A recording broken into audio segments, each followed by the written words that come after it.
The Oklahoma Sooners are tough, and it's tough to stay #1 in the nation. Propelled by missile-throwing quarterback Jason White, they continue to be the leaders of the pack. The Sooners have a defensive front line that wreaks havoc on quarterbacks. But Missouri quarterback Brad Smith is one of the best in the conference. A team leader who could hurt you on the ground. And into the end zone. Missouri took care of Nebraska. Today they fly into Norman to battle the #1 team in the nation, the Oklahoma Sooners. The top 2 division leaders in the Big 12. Up next on Fox Sports Net.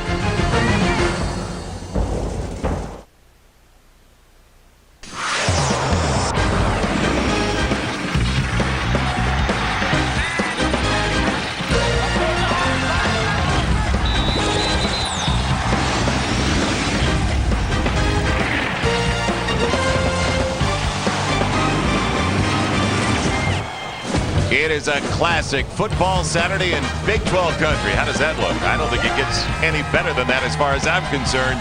We are in Norman, Oklahoma. Gaylord Memorial Stadium on the campus of the University of Oklahoma's Fox Sports Net Southwest presents Big 12 football. And this evening, the 24th ranked Missouri Tigers taking on the #1 team in the nation, the Oklahoma Sooners. Hi, everybody. I'm Joel Myers alongside Gary Reasons, and welcome once again to Big 12 football on Fox Sports Net. Great football weather, and what a matchup. The 2 leaders in the Big 12 North and South divisions, and Missouri is coming off, without a doubt, their biggest win over the last 25 years, upsetting number 10 Nebraska last Saturday. And it's not a shock that they were led by quarterback Brad Smith, the Big 12's Offensive Player of the Week. Well, he had a breakout game last week, Joel, against Nebraska. Just a great performance by Brad Smith, and he needs to do that and continue that. Last week, 3 rushing touchdowns for that young man. Just a superlative effort. And I tell you, last year against this Oklahoma football team, I think he embarrassed Oklahoma Sooners defensively. They couldn't tackle him, and I think he's going to have that kind of a spectacular night again tonight for Missouri to do well. Well, it's been a spectacular season for the other quarterback tonight. That's Jason White of the Oklahoma Sooners. He is one of the great stories in all of college football. He has torn both ACLs. He's missed the last 2 years. He leads the nation coming in passing efficiency, and he also should be the leading candidate for the Heisman Trophy. No doubt about it. Hands down, he is the leader right now for the Heisman Trophy. 20 touchdown passes so far for Jason White in this season. The young man has come in and exceeded all expectations. The 2 injuries you spoke about, he has just performed at a high level. No one has performed like that at Oklahoma in quite a long time. Jason White is leading this football team, and I tell you, he's a great one to watch out there, Joe. So a lot of people wonder, can Mizzou pull off the back-to-back upsets after Nebraska last week, number 10, now Oklahoma, number 1? Probably a lot of people are feeling the last time they did that, a guy from Independence, Missouri was in office, Harry Truman. Can the Tigers get it done? We'll find out over the next 3.5 hours in Norman. But first, to our College Football Saturday studio show in Los Angeles with Mike Goldberg. Mike? Joel, Gary, we look forward to the call. Should be a great football game. Welcome back inside our College Football Saturday studios. Alongside the Hall of Famers, Kellen Winslow, Billy Ray Smith, I'm Mike Goldberg. Let's get caught up around the Big 12 hookup. Record-setting quarterback B.J. Simmons and Texas Tech. They're at number 23, Oklahoma State. Texas A&M is at Nebraska, and that is a final. Nebraska, 8 takeaways, tying a school record. They win 48-12. Number 20, Texas, Iowa State. Mac Brown improves to 6-0 in the game after the Oklahoma game. 40-19 final there. Texas Tech and Oklahoma State, the aforementioned game. Now, there's about 12 minutes remaining, so there is time, and there is time for BJ to have his way. The Cowboys going for their 10th straight home win. Kansas State victorious today. The Wildcats snap their 3-game losing streak. They win 49-20, and Kansas goes to 5-2. Baylor falls to 0-30 all-time in Big 12 conference road games. Kellen, back to Texas Tech and Oklahoma State. Now, since Oklahoma State lost their opener against Kansas State, they seem to be getting better and better and better each week. And that's because they've got a lot of talent in Shaw at running back and Tatum Bell, and, of course, Rashawn Woods at wide receiver.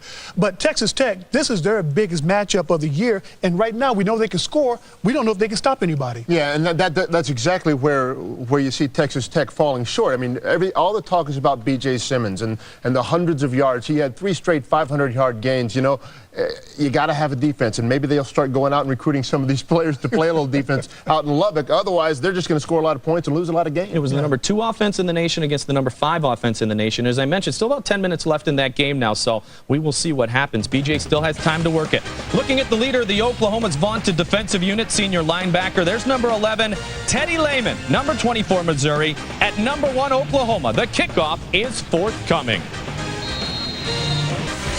Welcome back to College Football Saturday, brought to you by Dr. Pepper. There they are, the number 1 team in the nation, 6-0, Oklahoma, at home in a Big 12 showdown against Missouri. Coming up in just a matter of moments. Now, Billy Ray Smith, last week, Vince Young of Texas did have a bit of success against that Oklahoma defense. Yeah, so I got to think that Missouri's got to feel pretty good. You know, I think that they've kind of taken the shackles off of their quarterback, Brad Smith, and let him run a little bit. The improvisational game is going to work much better against this Oklahoma defense. Indeed, we've talked about Brad Smith and what he can do, but the key is going to be Zach Abram, the big tailback, controlling the ball, keeping the third down chain moving, keeping Oklahoma off the field. We'll talk a lot about it coming up at the half on the Sonic Halftime Report. Time now, though, to get to Norman, Oklahoma. Joel Myers, Gary Reasons have the call. Can Zach get zooming today? After the break, we send you out to the kickoff of number 1 Oklahoma at number 24 Missouri. Norman, Oklahoma. What a way for college football. Big 12 style on Fox Sports Net. Gary Pinkel in his 3rd season, all of a sudden things falling into place. Didn't have the team speed early, now he's got it. And I don't know, Gary Reasons, has anybody been as dominant in college football to start a career as Bob Stoops? You got to go back to Bud Wilkinson maybe here in Oklahoma. The numbers that he has put up here in his tenure has just been tremendous, and I agree, Joel. No one has come close to what Bob Stoops has done here at Oklahoma. DeCarlo takes the return game as back deep. It was Sherdanya Mitchell. He'll keep it in the end zone for the Missouri Tigers, and here we go. Missouri, can they stay close as a huge underdog? How do you like to come off an upset like they had last week over Nebraska, win it 41-24, and then come in a massive underdog the next week to the number 1 team in the nation? Here we go with Brad Smith, that quarterback, the sophomore from Youngstown, Ohio. The Big 12's offensive freshman of the year last season. 1st and 10 at his own 20 with Abram in the backfield, and I agree with Kellen Winslow, a former Missouri Tiger All-American. It's got to be Abram today. He's got to get a good start. Smith on the edge and throws it away. So it'll be 2nd and 10 after they went with the play fake. Brad Smith, what a week he had against Nebraska. Accounted for 4 scores, ran for 3, threw for 1, 8 over 2 so far this year, hitting almost 64% of his passes. Draghi the best up there with Palmer, Ricker, Young, and Sanchez. Ricker, a lot of starts just like Rob Draghi, an Outland Trophy candidate on the left side. Abram in the backfield, Coffey and Boga and Outlaw, the wide receivers, and J.D. McCoy is the tight end. We'll also see Victor Cisse at that position. Now Smith calling his own number. Big yardage across the 25, gets 8, almost 9. It'll bring up 3rd and short against the 3rd best defensive unit in the nation. And they're led by Tommy Harris up front. He can win all kinds of awards this year with Jackson, Dvorak, and Cody, but watch Tommy Harris, 97. He's active for a 300-pounder. Dennison Chambers, and how about Teddy Lehman? Is he a Butkus Award winner? He was one of the 3 finalists last year.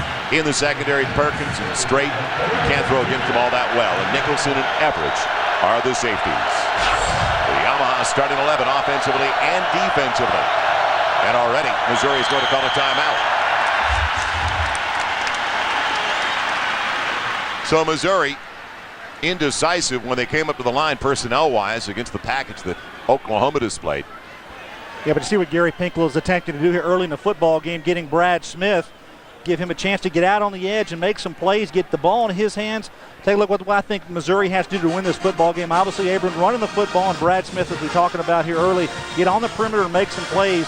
And I think they have to make the OU offense one-dimensional. I really don't care what they do. Make them throw the ball, run the ball, so they can concentrate on one area of that offensive football team. There's a lot of balance on the offense side of the ball for Oklahoma, and then find some magic plays. Joel's, I think those are interceptions, fumbles, big plays in the kicking game, anything that can turn the momentum back to Missouri and take it away from Oklahoma here.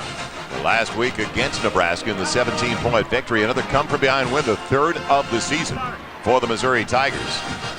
Nebraska went into the game number 1 in the nation in total defense, and Missouri had better than 450 yards against the Black Shirts. Well, as I said, that's 25 years they've lost to Nebraska. And that's a confidence builder for Missouri and Gary Pinkel and his football team. There's no doubt about that. When you beat Nebraska, doesn't matter where you beat them, in the backyard, on the playground, or at your home park. That's a great win for that football team. Missouri comes in, and Kellen was just talking about it with Mike Goldberg and Billy Ray Smith on the pregame show. Zach Abrams got to be a key today. And Missouri is number 7 in the nation in yards per carry, 5.1 every time they run the football. That has to hold up today. Can they negotiate 2 now? And will Abrams touch the football? They've got men in the backfield. It's a play fake. Now can Smith make the play? No. Off the fingertips of Victor Cisse. Incomplete to the tight end. Well, the thing that Brad Smith is going to see all day long is the Oklahoma defense, how fast they are, the speed that they have in their secondary and their linebackers to cover receivers. That's the thing that makes them special on defense. They're able to cover in the secondary, and also their front four has been the most productive in college football this year. Those last guys we just saw in the Oklahoma stands, I was looking for a cup of coffee earlier. I think they got all the caffeine here. So now a punt coming up in the punting game. Brock Harvey. Gary Pinkel said the punting units really killed us. Can Harvey get a good one going? Derek Strait waits. He returns free against UCLA from the 30, giving ground. And going to get to the outside. No. Slips down, giving up about 5 yards. He'll go down to the 27. Great coverage and a super punt for Harvey. He needed it, 42 yards. They've been very inconsistent in the punting game, and that's a big plus for Missouri to kick the ball and no return yards on the return for Oklahoma. So they'll put it down to the 28-yard line. And here comes that great story in Jason White. Tore his left ACL in 2001, his right ACL last year. Now he's a leading candidate for the Heisman Trophy, so don't go out and try to tear your ACL just to get into the film room, because that's what he obviously did. He not only stayed with his physical therapy, but he was really a workaholic when it came to film study. Now, will it be a screen? They set it up to the wide receiver. Big yardage and a first down. Across the 40 to the 45, Jawan Rankins, a sophomore from Windsor, North Carolina. He's second in the squad when it comes to getting into the end zone. And offensively, Jason White, 20 touchdowns, only 3 interceptions, leading the nation in passing efficiency. Sims, Shushan, Carter, Joseph Brown, a ton of experience up front. We'll go over all the starts for this offensive line. Works in the backfield, Clayton, Rankins, Jones, the wide receivers, and the tight end. And they'll use him. Here's Donley. Nothing doing on the running play for Works.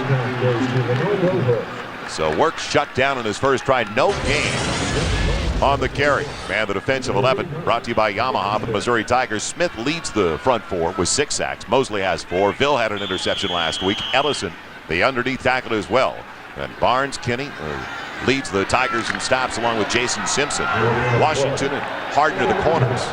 Dietrich Harrington along with Nino Williams are the safeties. So now it's going to be 2nd and 10 just outside of the 42. White, not very mobile, didn't have to be. Will Peoples, and another first down to the 39-yard line. So they move the pocket by design. When he gets out on the edge, you don't worry about a naked bootleg. Well, you mentioned play design. That's what they utilize there on that offensive formation. Design plays at work, and they've got some good ones here at this Oklahoma football team. And for Oklahoma, there's some key things they need to do, Joel, to win this football game. Offensively, you're going to see that there's a lot of balance on this football team. Run the football, pass it. With Jason White, he's been so efficient. And I think defensively, they don't want to allow Missouri to have big plays and obviously contain Brad Smith, and no room for error. They want to play error-free football, which they've done all year long. Quick count. Works trying to bend the boundary. Bam. He lost the football. It's on the ground. They say he's down. A break for Oklahoma after a gain of close to 5 down to the 34-yard line. So Ronaldo Works, a senior from Tulsa, who's coming off a career best last week, 112 yards against Texas, Gary. Well, you take a look at Ronaldo coming in. The ball does hit the ground and it pops out. The ground did cause the fumble there, so it's a non-fumble actually. But Oklahoma spreading the field here. They've got 5 wide receivers in the game. They've done that a couple times here already, trying to spread the field against Missouri early. White over the middle. It's complete, close to a first down at the 29-yard line. Taking it in, Mark Clayton, the junior from Arlington, Texas, brought down quickly by Brandon Barnes. Joe, you talked about the offensive line and how productive they've been. They've kept Jason White very clean this year. What I mean by that offensive line is protected very, very well. You see the out front pocket there that he has to throw to Clayton. if he's able to throw like that without anybody in his face tonight, Jason White has shown that he's an accurate passer. Only 3 interceptions on the year. 2 of those were when he was being hit, and 1 was a Hail Mary. So he really hasn't made a bad throw all year. They only need about a half yard. Keep the drive alive at the Missouri 29. Over to the left side. Getting outside, a first down for Woods. He's all the way down to the 23 with a flag down. You'll see a face mask. I think somebody got him by the cage. Over there on the stop was Brandon Barnes, along with Calvin Washington. Well, the way this set up, it looked like that Ronaldo Works was going to be stopped in the hole. Actually, his pulling guard fell down on the play, and Ronaldo just read it to the outside.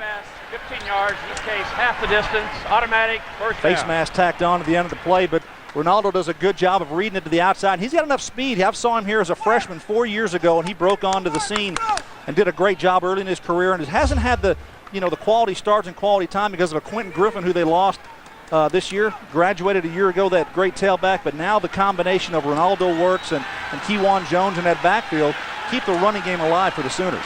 Well, the Sooners now have it inside the 13, and Gary, this is exactly what Missouri didn't want and didn't need. The ball all the way back at the Oklahoma 28, and they're making it look easy on the opening possession. Well, they have scored on every opening possession so far each football game this year, and they're up for one more time again. Hickson's in the backfield for the first time. White out of the gun, a little shovel toss. Nothing doing. Trying to sprint to the outside. It was Hickson. Making the stop for Missouri, Nino Williams out of the secondary, so maybe a yard at the most down to the 12. Yeah, last week against Texas, Dante Hickson had some big plays in that football game, getting some chances here early in this game. But you see what Oklahoma does. They have so much balance offensively. Run the football, do the play action pass, make the throws for Jason White efficient where he's not throwing the ball down the field. Hey, everyone is performing at a high level at Oklahoma right now. So now it's going to be second and long. Second and just about 9.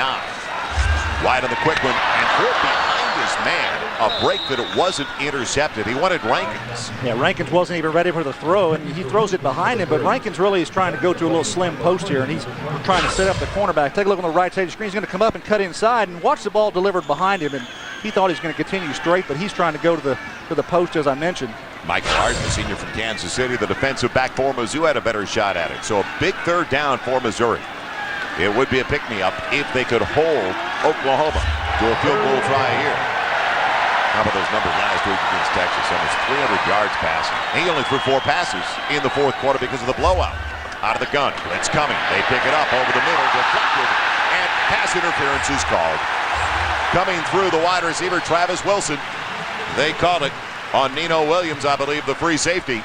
Yeah, contact before the ball's delivered, and I think that's a good call in the end zone. Take a look here, right behind Jason White. It's going to be right on the O in the back of the end zone. You can see Nino Williams hit him right there before the ball got there, and that's definitely pass interference. Going to be a first down. Pass interference, defense, automatic first down on the 2-yard line. It was close, but it was a good call. As you mentioned, he got there just a split second early. So now, 4.5 minutes gone by in the first 15 minutes of play.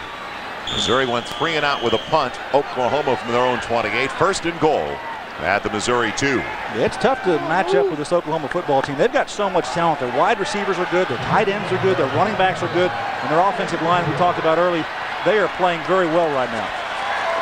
From the 2, slide the H-back. Hammering it up the middle. Kewan Jones. He's down to the 1. Just inches away.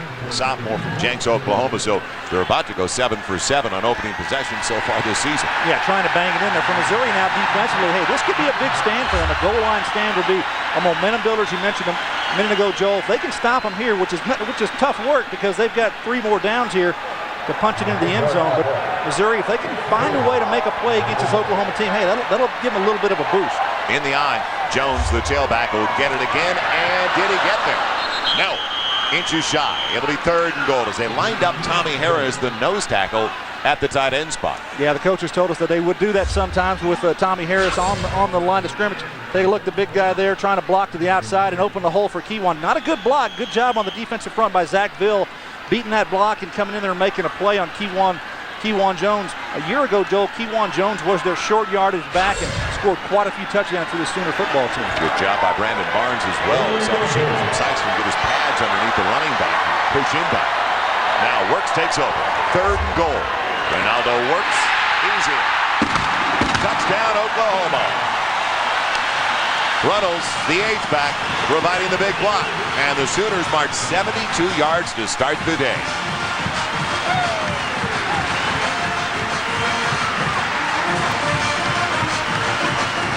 Works was looking for somebody to hit him. Really nothing. Good job that time, as you mentioned, by J.D. Runnels, their fullback. He's a special player for this football team on the lead play on the score. So a little more than 4.5 minutes off the clock on the drive. Trey DiCarlo.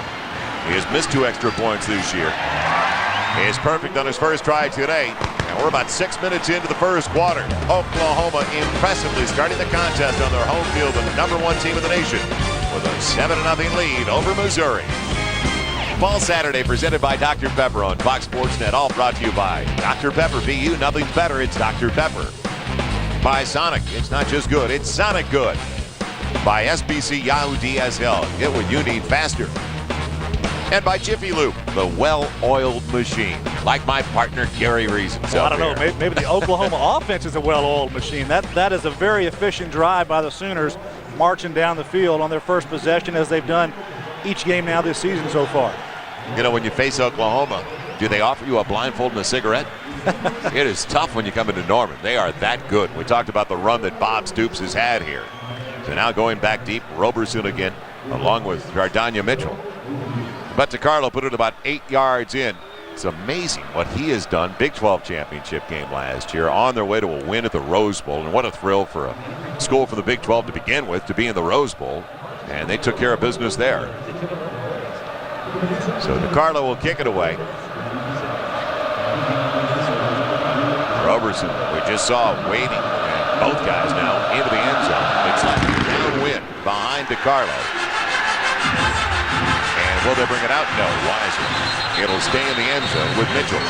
So Missouri, for the second consecutive time, and for the sake of their defensive unit, they've got to get at least 1 first down. They've got to move the football, get a couple first downs, keep that defense off the field. Hey, they've got to find some confidence. They've got to get something moving against a very talented Oklahoma defense. That's not easy to do, but somehow they've got to find a way to get it done. Well, Missouri does not beat themselves. Let's face it. They're right there in the top 5 in fewest penalties, but maybe more impressively than anything else they do, #1 in the nation in fewest turnovers. Well, sometimes it's okay. If you don't make the first downs, go ahead and punt the football. But you see a potent offense like Oklahoma, it's going to be a long day if they continue at that level. Bouncing outside for the Tigers. Zach Abram, decent yardage. He's got a little more than 3, almost 4. Well, our Bank of America higher standards. This defensive unit, #3 overall in the nation. They shut you down across the board, though. Turnover margin, tremendous, 2+ in that category, and pass efficiency. You can't throw it against them. So what do? Well, you just try to draw something up that works. Very deep set for the senior from Lake St. Louis, Missouri. I would mention all Big 12 last year, Zach Abram. And a change at the line by Brad Smith. Abram came in needing 420 yards to become the all-time leading rusher in Missouri history. Abram going low, gets the first down they needed across the 30-yard line. Well, he counted the defensive backs in the backfield, and he saw that he had 1 linebacker, and he audibled down on the line of scrimmage for Abram to come to the weak side. And good job that time by Brad Smith, controlling things at the line of scrimmage and putting his offense in a play that's going to give him positive yardage. And like you said, Joel, get a first down. And here we go. You see the audible there, and you see Teddy Lehman. He's the middle linebacker. He's only 1 linebacker in the ball game here for Oklahoma. They're going to take advantage of that. Good block inside. They take Teddy out of the picture, and Abram gets a pretty good run. Yeah, good read by Smith, and then a good block by Ricker, who's center. So now 1st and 10, Mizzou. Out of the gun. Smith trying to get in the perimeter and bouncing outside efficiently. There goes Brad Smith for another first down, all the way across the 45. Well, should we call him the Magic Man? He's pretty close to it. Really close on that play. This young man does a good job. Hey, he's supposed to come to the near side. It's the read option play for the quarterback. He's going to come to the right and try to go to the left side of the screen. There's a lot of Oklahoma Sooners there. He cuts back across the grain, and Brad Smith shows you why he's special on the perimeter of the defense, making plays with his feet. Now in just 18 career games, Brad Smith already ranks 5th on the school total yardage chart. It's coming into the Oklahoma contest. He's an old 19-year-old. He is wise beyond his years and ready to check again on a first down from the 47. So 1st and 10 for the Tigers. Taking a look. Here's the running back, Abram. And make it gnashing there for the first time as Larry Burdine got to him. You know, Joel, for Missouri to have success, their offensive line has to play well, and it really all starts up front with number 70, A.J. Ricker. He's their starting center. This is his 41st career start. He's a Remington candidate, one of the best centers in college football, and this young man is doing a good job for this football team early. You see him on the pull block there a couple plays ago getting a block, and he's going to have to play well inside, take care of Tommy Harris and Dvorak. That's not an easy task, though. Brad Smith on the slant. It's complete. He goes out across the midfield stripe to the 46 on Boga in front of Brodney Poole. So now Mizzou looking at a 3rd and short in Oklahoma territory. You know, Brad Smith is not all about just running the football. He's got a very strong arm too, and I think a pretty consistent throw in the way he delivers the football. And take a look at the numbers that he had a week ago against Nebraska. Pretty good day for that young man. 303 yards of total offense. And receiving 47 yards, even a touchdown. Hey, that's the longest reception from scrimmage for the Missouri Tigers this year. Now Mizzou in a big 3rd down conversion situation, 3rd and 3. Smith looking for a screen that's not there. Will he be able to get it himself? I don't believe so. Yes, he does. Just across by a yard to the 42. Well, he negotiates it. He knew where he needed to go. Dante Nicholson brings him down. But you mentioned it. The kid makes plays where they shut him down on the previous play, come into the near side, ad-lib to the outside. Once he gets on the perimeter, and that's what Gary Pinkel told us. That was the key to Oklahoma's game last year where they almost beat the Sooners. They got him on the edge. Well, we talked to Mike Stoops, the defense coordinator from Oklahoma. He told us, he said, Brad Smith embarrassed us a year ago, and just running around like you saw on that play, and he's just a tremendous athlete. They've got to find a way to contain him. Mizzou trying to come back early, down by 7. And can't get out of the backfield. Zach Abram chased down by Dusty Dvorak. Big play by the tackle. Let's head back to Los Angeles. A Dr. Pepper game breaking. Mike Goldberg. Mike? Joel, all about tradition. Number 5 USC at Notre Dame, tied at 14. All right, Mike, and I heard too much talk of weeks about J.D. Booty. He may be a great quarterback of the future for the Trojans, but Leinert's done a great job, and it's almost picked off. They tried to get it to Darius Outlaw, who was double covered straight, almost had it. That's anticipation. Derek Strait in it from his cornerback position. Going to read Brad Smith all the way, and almost comes up with a big interception around midfield. Derek Strait, a big interception to start the game a week ago against the Longhorns. Got things rolling for that defense early. To see him jump that throw and almost has a pick. Lehman in the neighborhood as well. Strait, the defensive player of the week in the Big 12. Career high 11 stops last week. He recovered 2 fumbles. You mentioned he had an interception as well. So now Mizzou's looking at 3rd and long. 3rd and 16 after the loss on 1st down. Moving the pocket by design. Underneath behind Outlaw. He spins inside the 35, maybe a field goal try for Missouri. They're only short of the 1st down by a yard and a half. Derek Strait wrapping up Darius Outlaw, who threw for a touchdown to Brad Smith last week for 47 yards. Well, Darius Outlaw is happy to get this pass, get back into the offense. He's their number 2 receiver. You see his production on the year. One of the better receivers that they have on that football team. And brings up a 4th and manageable situation. Gary Pinkel looks like he's going to go for it here on 4th down at around the 33-yard line. I don't take it out of the hands of Brad Smith. Sorry, they've got Abram in the backfield. Look at the formation. Yeah. Got the all of a sudden, gate. you got it. It is a swinging gate. Can Smith get away? Just a little shovel. It works. He's got a 1st down and a lot more for Outlaw. Outlaw tiptoeing to the sideline. A flag down on the play inside the 25. Let's see what that's all about. If it stands, it's going to be a 1st down to the 14. Yeah, probably going to have an illegal lineman downfield because he flipped the ball forward, which is a forward pass. And I think they were trying to get Brad Smith to run this football. He just made an improvisational run here and throwing that football, trying to get it out to someone who could take care of it. Disregard the flag, no foul. What a break from Missouri. Lineman was downfield, the pass was behind the line. No foul, That's 1st down. the key. It was a little shovel. It never crossed the line of scrimmage. That's like a screenplay then. You can see here Brad Smith trying to come to the near sideline, trying to make a play. And you see what he does to Dante Nicholson, but Outlaw's behind the line of scrimmage. The line judge was there, and so there's no flag on the play. Like a good point guard in basketball, he makes his teammates look a lot better, doesn't he? That's Brad Smith, the quarterback for the Missouri Tigers, their catalyst. And now it's 1st and 10 Missouri, starting back at their own 20, all the way inside the 15 of the Sooners. Smith following the block of Abram to the 10, all the way down to the 7. What about the block of the running back? This is a quarterback lead play. It's like he's lined up as a tailback, but he allows Abram to be his blocking fullback, to fake to him and then just follow him through the hole. This is a design play all the way. It's not a missed handoff or anything like that. And Brad Smith is rushing on the year, 6.0 per average per carry. You've got one lineman going here. Then you've got your other back going through their apron. And now Brad Smith goes through the hole. You see the block there by Abram. Hey, it just knocks one of the defenders on his chin. So now it's going to be, can I quote you, second and about 2, Abram losing a yard maybe inside the 8.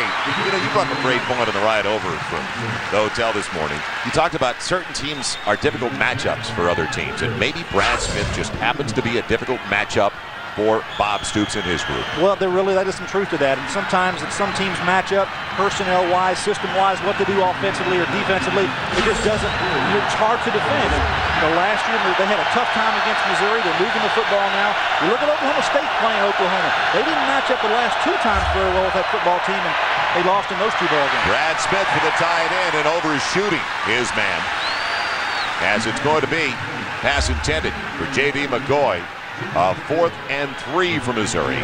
That was the 13th play of the drive, so even if they don't get into the end zone, just to get 3 and keep the Oklahoma offense off the field was key. Well, Gary Pinkel went for it on 4th down, a couple of plays back, had a 4th and 2 situation, but this one here is a little longer, 4th and 3, going to kick the field goal. You see Brad Smith here trying to make a play and get to the back of the end zone, a little bit too much air under it.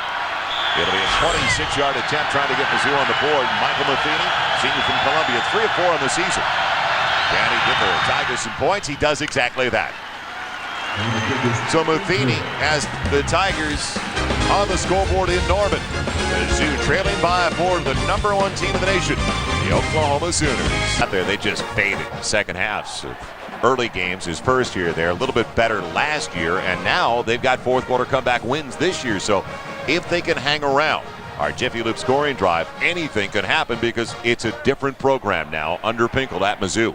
5:57 on that drive. That's something that Missouri needs to do. Keep the ball away from Oklahoma's offense, and be efficient. Put the points on the board. That's what they did there. Got to 3 points, and that was a pretty good drive for them. Mike Matheny kicks it away.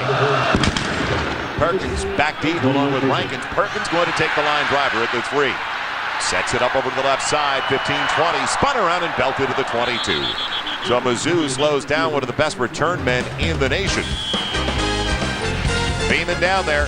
Now Oklahoma up 5-4 with the football back. Homecoming weekend in Norman, Oklahoma. Did we get a break? Game time temperature in the 60s, clear skies, Big 12 football. It really is an unbelievable weekend to be in the Midwest. Joel Myers, Gary Reason, John Radigan down the sideline. Welcome back to the matchup between Missouri and the Oklahoma Sooners, as Jason White and the offense are back on the field. Now, Jason White has gone the distance in only 1 game so far this season. There have been so many blowouts for Oklahoma, the #1 scoring team in the nation, averaging 48 points a contest. So his numbers, if they wanted to pour it on, they could even be better. From the 22, little shovel to Hickson, and he's across the 30, close to 10. He gets just about 9. They just keep rolling him out there. Dante Hickson, one of the talented backs for Oklahoma. Mentioned how well he did a week ago against the Longhorns. This time they're just going to get hat on hat. Blocker's going to pull outside, and everyone's accounted for it. Hickson just runs through a nice hole. And I tell you, they just keep rolling him out there, Joel. There's a lot of talent on this football team. And he's only a sophomore. Another kid out of Texas, McKinney, Texas. How does Bob Stoops pluck all these kids out of Texas? He got the #1 quarterback out of Texas, one of the top players overall in the nation, coming in next year. And that's after, Gary, he gets a 6'7" quarterback from California, who was one of the best on the West Coast last year, a true freshman this season. He tells you he's a recruiter, tells you he gets talent to this program, and they've had success. And I think players notice that. They know that the success that Oklahoma has shown over the last few years with Bob Stoops and his tenure here, and they want to play for a winner, and that's what Bob Stoops presents. He's in his 5th year, and it's amazing, as we talked to him earlier this week, the difference in just talking to him over the last 2-3 years, how much more comfortable he is in the role. It's got to be intimidating when you follow guys like Bud Wilkinson in Norman. Barry Switzer had a nice run, too. Before he got here, they had not had a winning season in quite some time. Now, on 2nd and short, bouncing outside, look out, Hickson again. Big yardage for a first down across the midfield stripe. All the way to the Missouri 46 with 2 snaps and way too much yardage for Hickson if you're a Missouri fan. Well, Hickson's going to be thankful to Runnels, his fullback. Comes out, does a nice blocking on the corner for him. And J.D. Runnels, the unsung hero, he's almost like an offensive lineman here for Oklahoma, the big offensive lineman. Look at number 38. He's going to come and block on the perimeter. Hickson comes around and watch that turn block. Just almost pancakes him. gets him down to the ground. That's an excellent job by your fullback, and Hickson can turn the corner with his speed. 22 yards on the carry by Dante Hickson. 1st and 10 outside of the Missouri 46. Set it up for the wide receiver. Clayton dragged down. Good play by Brandon Barnes once again on the outside.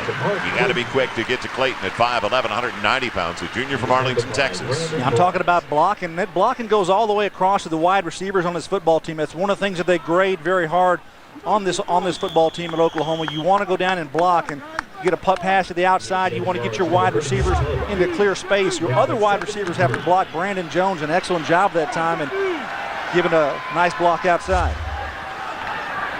It was 2nd and short. Struggling for a couple is Hickson that time. He's short of the first down, though, by about a yard. At the 38 near the 37 of Missouri, Michael Harden making the stop at the secondary. Hickson, a little guy. He gets lost behind that big wall. And we talked to the Missouri coaches, Matt Eberflus, their defensive coordinator, about how do you stop this Oklahoma football team? And, there's kind of a pause in that conversation because they have a lot of talent. He said what you have to do, the only thing you can do is change it up with your blitzes, how you do things. You can't go man on them because they got so much speed. They normally go a 4-2-5 defense with a lot of defensive backs in the game and trying to slow them down. Hickson, 2nd effort. Will he get to the marker? He got very close. He's back at the 37. I think he needed to go closer to the 36. Looks like as Mosley was all over the play. He's a sophomore from Fort Leonard Wood, Missouri. It looks like they're going to be short by less than a yard. And the offense is staying out there. Yeah, I would doubt very seriously that they'd pull off right here. Bob Stoops in his own backyard. Go for it on 4th down here. They take the ball out of their hands. Even though Jason White has size, don't forget about the knee brace and the 2 surgeries. You don't normally see him on a quarterback sneak. Now, 4th and less than a yard. Hickson trying to bend it outside. He won't make it to the corner. What a play on the outside for Missouri. Harrington over there, the first one for the Tigers. The Roverback, a redshirt freshman from Mexico. Well, this is a short yardage play, and Harrington's going to line up to the outside, number 33. Hickson just needs to hit it up in here and get that 1st down yardage. He tries to bend it to the outside, and Harrington does a good job on the corner and pulls him down. If he gets in there behind his offensive line and finds a little gap, he's going to have a chance. Good job by the Tigers, and that's a good stop for that defense. That's huge. That's a confidence builder as Missouri now has super field position at their own 43. Best field position to start a drive on their 3rd offensive possession. Smith out of the gun. Great protection by the offensive line. And now, will Smith run it? No. Coming back is Outlaw. Good recognition, quarterback and receiver to a former quarterback in Darius Outlaw. And he's gotten close to a 1st down, almost 10 on the reception. So he's belted by Corey Klein. You see how comfortable Brad Smith is back there in the pocket. He's got all the time that he needs to throw the football in the secondary, trying to cover these receivers. Darius Outlaw, number 3, just working behind the linebacker, says, hey, Brad, I'm open. Comes back to him, as you said, Joel. Makes a nice grab and a 1st down here for Missouri again. Darius Outlaw trying to become the first in Mizzou history to throw for 1,000 yards and also catch passes for 1,000 yards. He should get it done if he stays healthy. Abram in the deep set as the single. It's 1st and 10.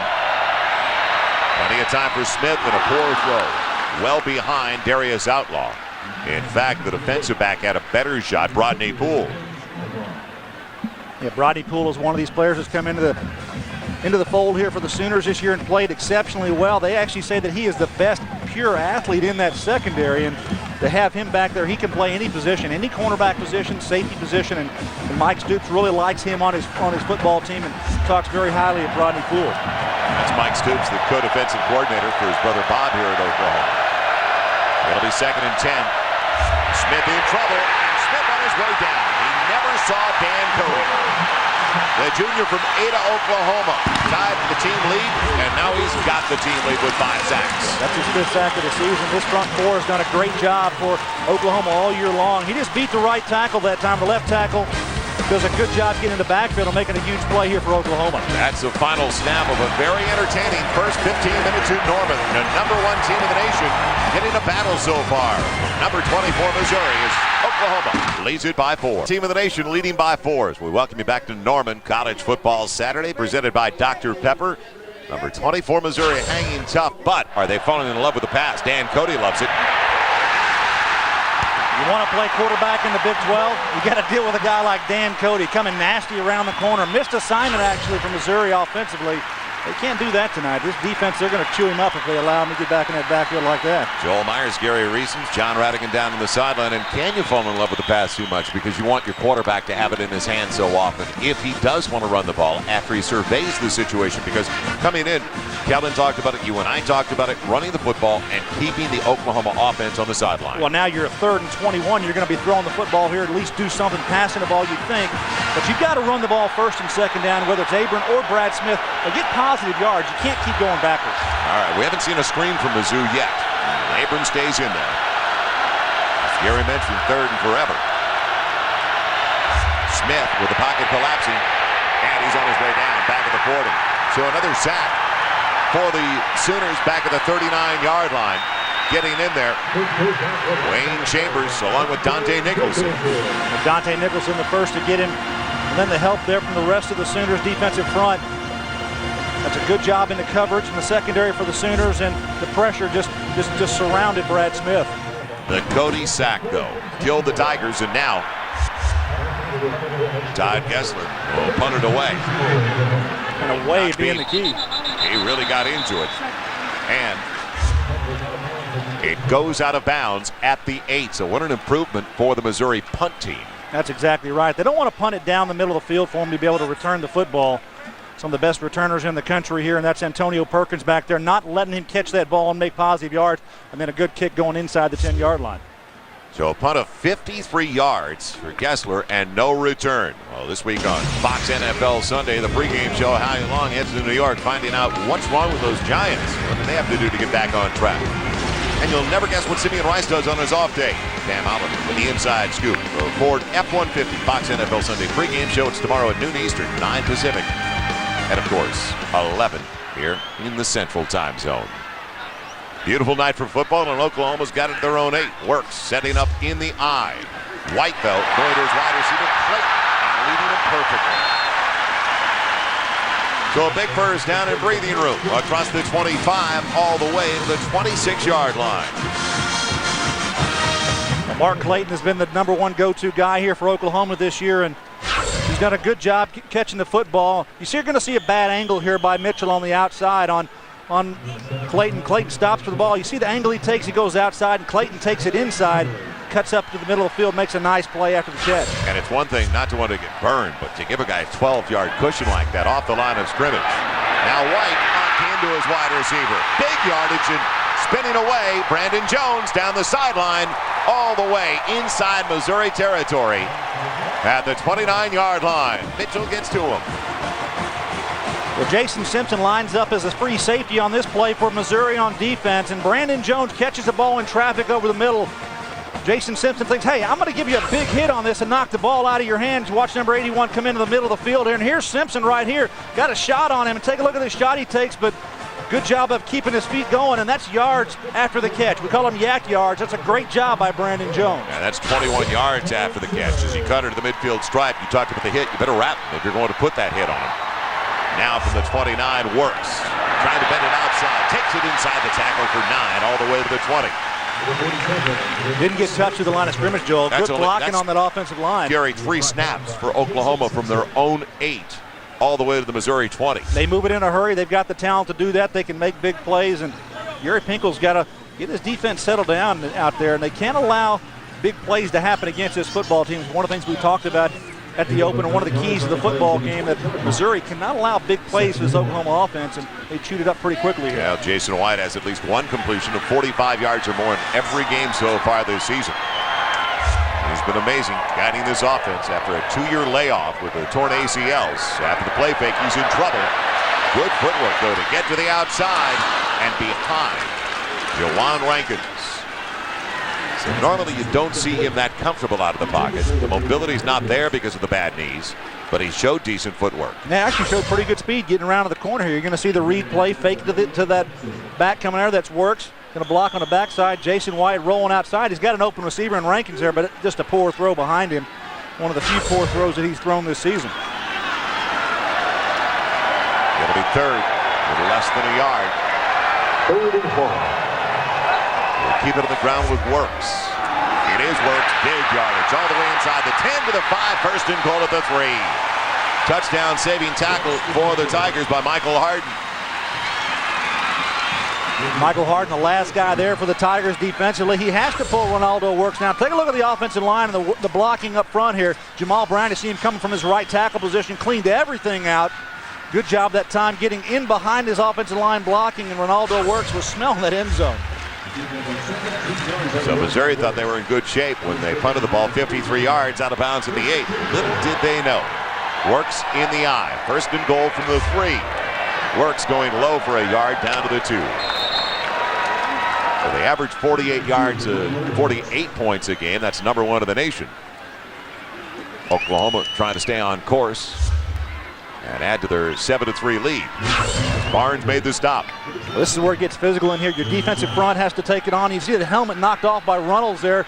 Knocks it off with a linebacker stepping up in the hole. And this guy right there is a physical football player, number 38 for the Sooners. Barnes been all over the place early for the Tigers, the senior from Sykeston. Now second and goal. Jones takes over at tailback after a play fake. Sidearm toss.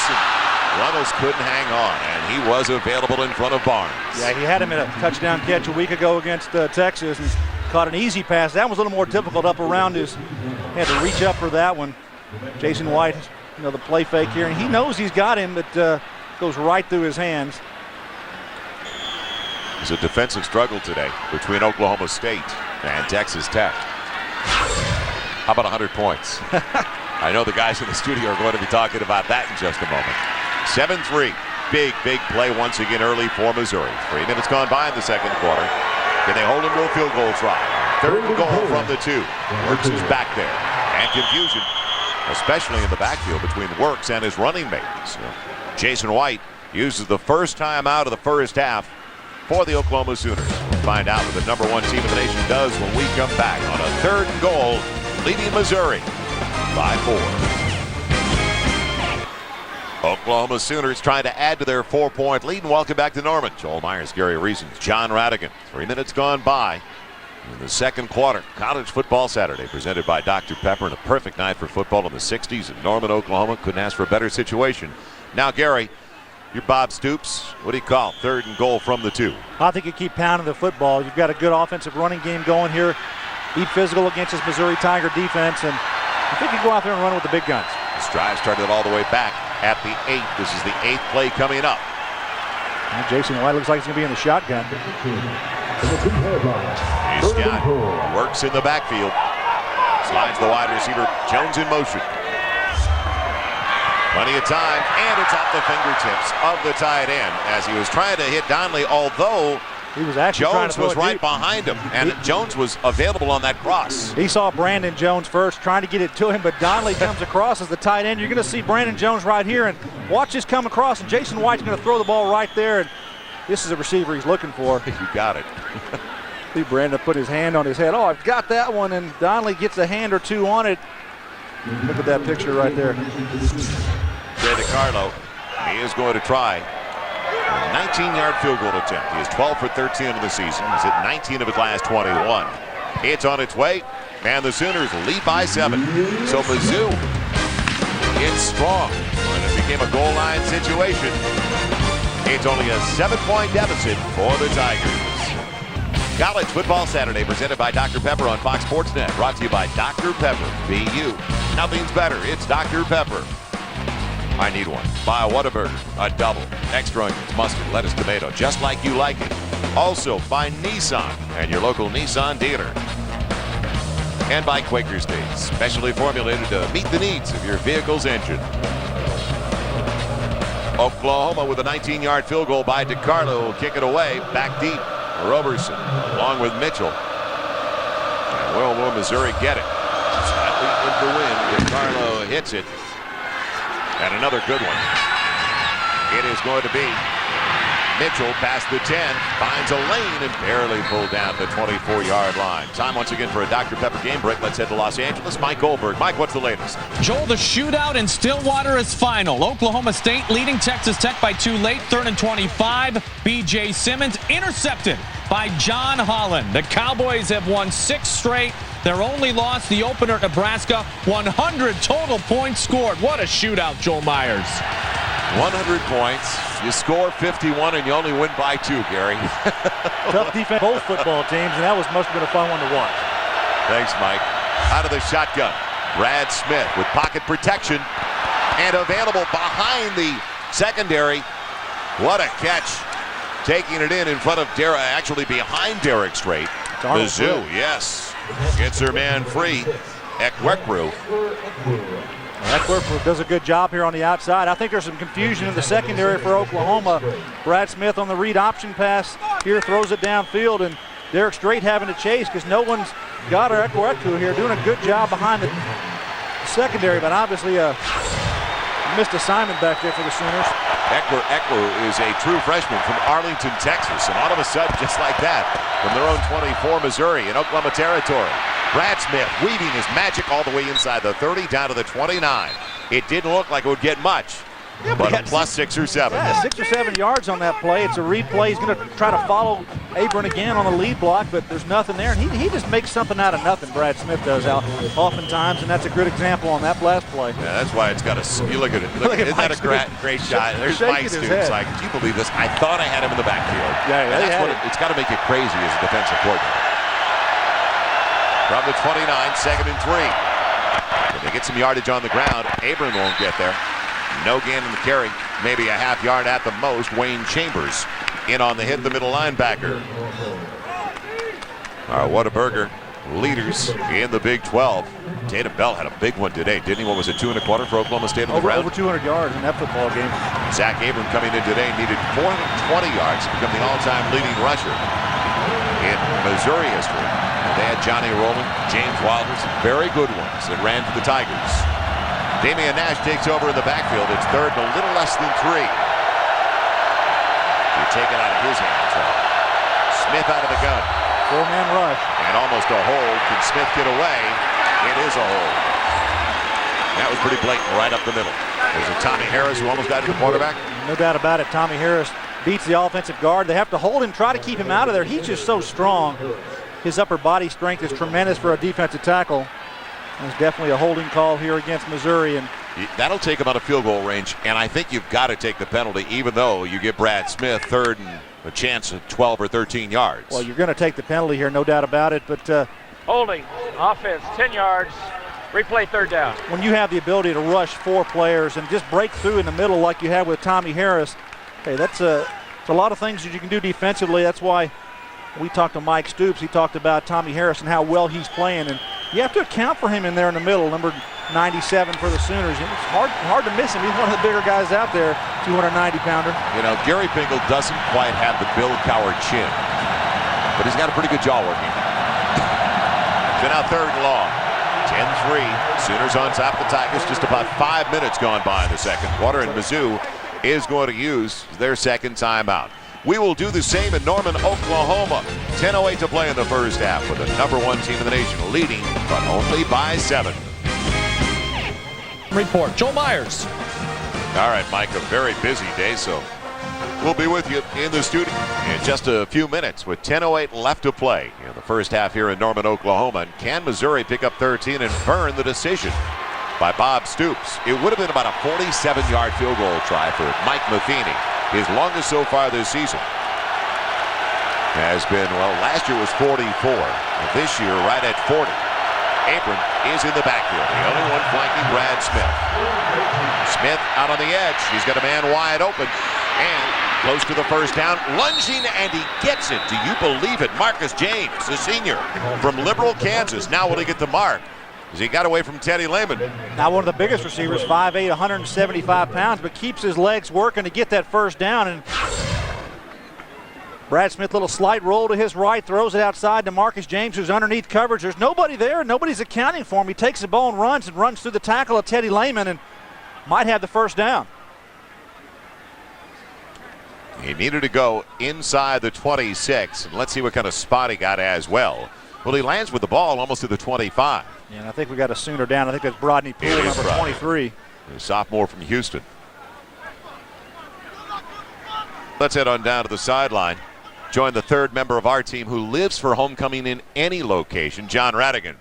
Yeah, not just a sideline reporter tonight, guys. I am the king of the sidelines. Microphone in one hand, royal scepter in the other hand. Big-time thank you actually goes out to the outgoing homecoming king, Wilmer Hoffman. This is actually his scepter, and congratulations to the new king and queen, which will be crowned at halftime. Now, there's lots happening down here on the sidelines tonight. We will be all over it, and if you would, from now on, guys, I'd like for you to refer to me as Your Highness or Sire. John, we're waiting for you with a crown next time you come on camera. And we're not going to call you queen for a day either, I promise. Good news, Brodney Poole up and coming off the field. See the measurement there. Looks like a first down here for Missouri. That was a good effort that time by Marcus James. So Missouri does have the first down. It was a gamble. We talked about it. Do you want to let Brad Smith have the opportunity to make another play? Looked like a blown coverage to me, though, for Oklahoma out there. Not even accounting for Marcus James. No one really within 5 yards of him. He's at the first down marker. And that's the gamble you take, and sometimes you lose. But now their defense is going to have to stop them, and they've got a fresh set of downs here. This drive started back at the Missouri 24, first and 10 at the 26. Oklahoma. Mizzou played tough last year, losing at home 31-24. Smith calling his own number. What a decoy. Inside the 15. Is he gone? Yes. Touchdown, Missouri. A point after away from tying things up. Does he hide and deceive well? Well, that's that option quarterback read. He can either hand off underneath inside, and he chooses to take it around the corner. And he gets a great seal block on this play, and then he's just got the speed, outruns the entire defense. Take a look, he fakes to Abram, then the seal block on the outside. That's the tight end coming across there. J.D. McCoy does a good job, and the diving tackle there by Everidge can't get him. Look at the burst that he has when he comes around the corner. When he decides to turn it on, look out, folks, this young man can run. And he showed patience. He did not tip it off early. So now the point after, it's up, it's good, and it's a brand new ball game. Do you believe this? 9 minutes and 40 seconds to play in the half. Oh, the scoring drive here. Excellent job by Missouri. Bring it. You know, the key thing there in that drive, we talked about it, Joel, was a decision by Bob Stoops to not take that penalty, give the ball back to Brad Smith and company. And here's another look at this end zone. You see the pulling guard there and the fake to Abram. And watch McCoy come around. Good job of sealing that corner. And then all Brad Smith here from the outside. And there's also a good block by Darius Outlaw, number 3, the wide receiver on the outside. And Brad Smith just inside that pylon for the score. So as it turns out, Oklahoma's failure in the red zone really cost them because they had a first and goal inside the 3-yard line. Well, a couple of good things working for Missouri. Their defense plays well. Now their offense goes out there and responds, takes the ball the length of the field, and back in this football game. It's a close one, 10-10. Anything can happen. Well, Brad Smith, as we go to our Bank of America higher standards, was the difference maker again for the Tigers in the matchup. His first against the Oklahoma Sooners, and Mike Stoops knew what he was going to have to face again. Well, this is a nightmare for a defensive coordinator, and the poor tackling for the Sooners a year ago, and Brad Smith being congratulated by Mike Stoops and Bob Stoops after that game because they were very impressed with how well he performed in that football game a year ago. Feeney kicks it away, and a couple of yards into the end zone. It's Perkins. Look out. And he's out to the 30-yard line. You feel like you did a good job when you hold him to the 30. That's exactly right. Newsom Perkins, if he hadn't slipped, he's going to win the corner possibly. He's got enough speed to get around the corner. And you see the sideline here from Missouri congratulating that offensive unit for going out there. And take a look at Brad Smith, what he did last year against OU. Tremendous effort that night, 213 yards rushing. That's a record for Missouri from the quarterback position, the 2 touchdowns, and almost was unstoppable out there, and it was just a fun game to watch. The Sooners have taken 14 of the last 15 overall from the Tigers. 15 in a row right here on their home field, Memorial Stadium in Norman. And now it's the shovel toss to Works. They push him out to the boundary, and a good play down the line for Missouri. As they shut him down after a yard or two. Harrington over there again. He's been in on a couple of stops. Trying to go sideways here on Missouri defensively, trying to use your speed offensively. Good job that time by Missouri, stringing the play out. Hey, if you're going to go sideways, they'll like that. They've got enough speed on their defense. They feel like they can play sideline to sideline. And they don't mind that. We thought we'd see Oklahoma, because of the experience, especially on the left side of their offensive line, try to pound them a little bit early. But now it's going to be 2nd and 8 outside the 31. Tight end's got it. And the tight end is shut down immediately. Lance Donnelly, the senior from Weatherford, Oklahoma. Brandon Barnes has been all over the place. It's Stops him about 2.5, 3 yards shy of where he needed to go for the first down. Well, they've worked the ball around here. A lot of different receivers they get into the football game. Jason White, we talked about 20 touchdown passes on the season coming in. He's thrown a touchdown pass, Joel, to 15 different players on this football team. That's a tremendous feat. That's getting everybody involved, keeping everybody on their toes. Now can he get 3 for a first down? Quick one, almost intercepted. As he went for Rankins, Curry almost picked it off. He's gone the distance if he can. The senior from Kirkwood High School in St. Louis. That's what I call laying in the weeds. Terrence Curry back there. Hey, I'm reading the quarterback's eyes. I know he's going to throw it outside. And take a look here. He sees Jason White sit up and throw the ball, and Curry comes underneath, and boy, that's his ball. Boy, he knows he missed a great opportunity there to put a score on the board for the Tigers. He's got to look it in, and you got to make that grab. That's a huge play. That would be a huge momentum swing in this football game. Back deep for Missouri. Kincaid waits. And will there be a flag? There was contact, so he tried to get to the football. Inside the 20, it rolls all the way down to the 12.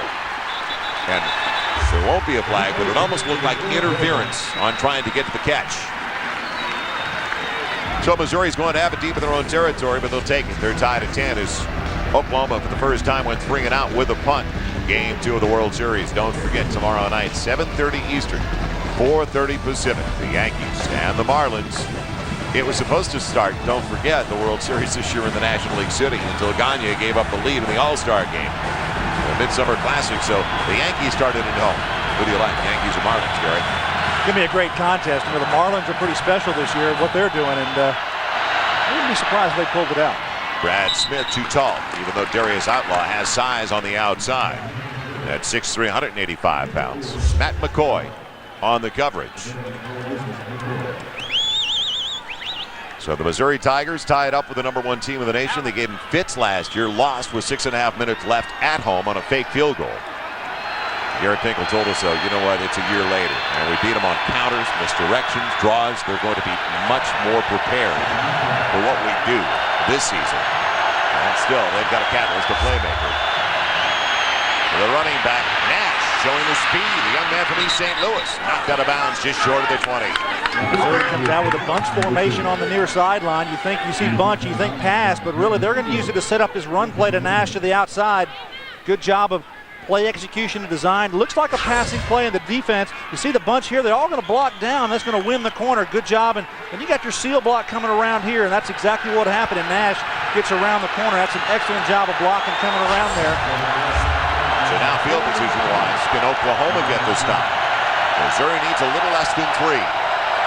Smith on his own won't get there.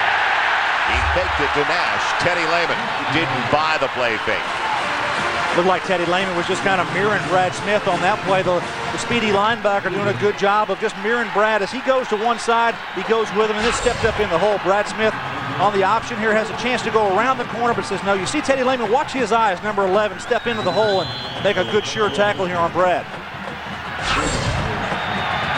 Running once again for Missouri, Todd Gosler, the senior from San Diego, angles it over to the sideline, putting Perkins on the boundary. Still, there he goes, look out. And he's off balance, out of bounds. Almost did it again. He's got 6 on his career, returns for scores. The NCAA record is 7. As he's pushed out by the punter. Well, they're trying to punt away from him, trying to punt the ball to the sideline. He's only about 2 yards from the sideline when he takes it, but you see the ability to make people miss in the open field that Perkins possesses. You talked about what he's doing. You see the punter come over and knock him off his pegs to get him out of bounds. Excellent returner Perkins for this football team. Huge play again in this kicking game. 28 yards on the return. After the directional punt of 47 yards. So just when you thought you did it well. So much for that. Now they take over the 39-yard line of Missouri. That's great field position, Joel. First time they have started with the ball in plus territory on the Mizzou side of the 50, and too much time for the quarterback. And White's going for the end zone. Jump ball. And did he come down with it? I believe so. It's a war. Who are they it going to should give be it a to? touchdown, Oklahoma. Clayton won the jump ball along with Williams.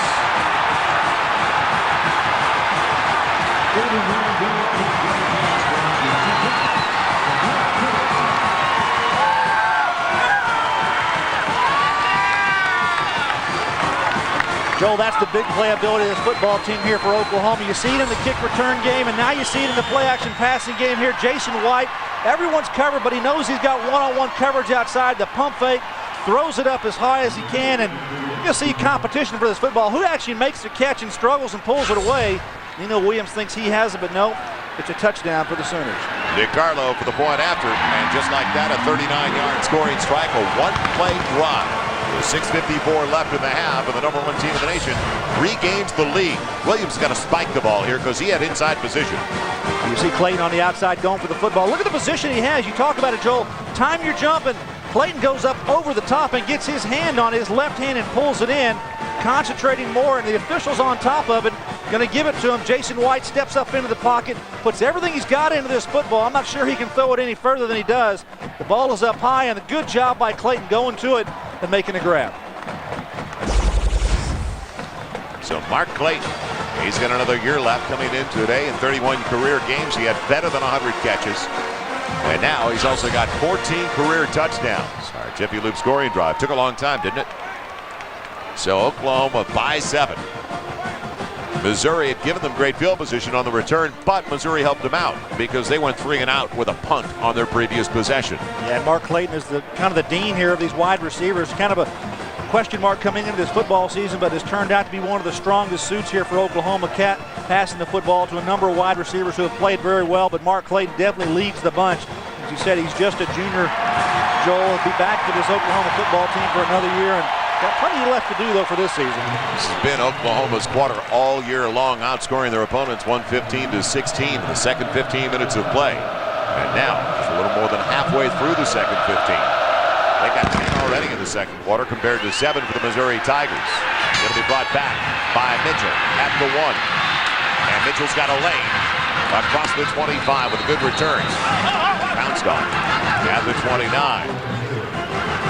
Dennison over there on the coverage. So Mizzou with better field position than the last time they had it. Now, can they take advantage of the situation? Well, they've got to get some first downs, as we talked about early in this game. Move the ball down the field. Hey, when you've got to punt the football, you've got to find out, hey, it's probably better to punt it out of bounds 30 yards than it is to punt it perhaps to Perkins, let him have a big return opportunity again.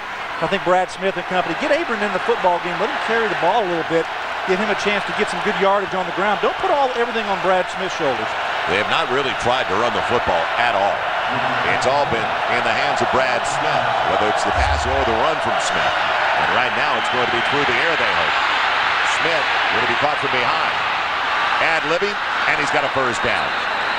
Well, his wide receiver downfield, Ekwu, does it again, as it's a freelance by Smith, but he reads his quarterback well.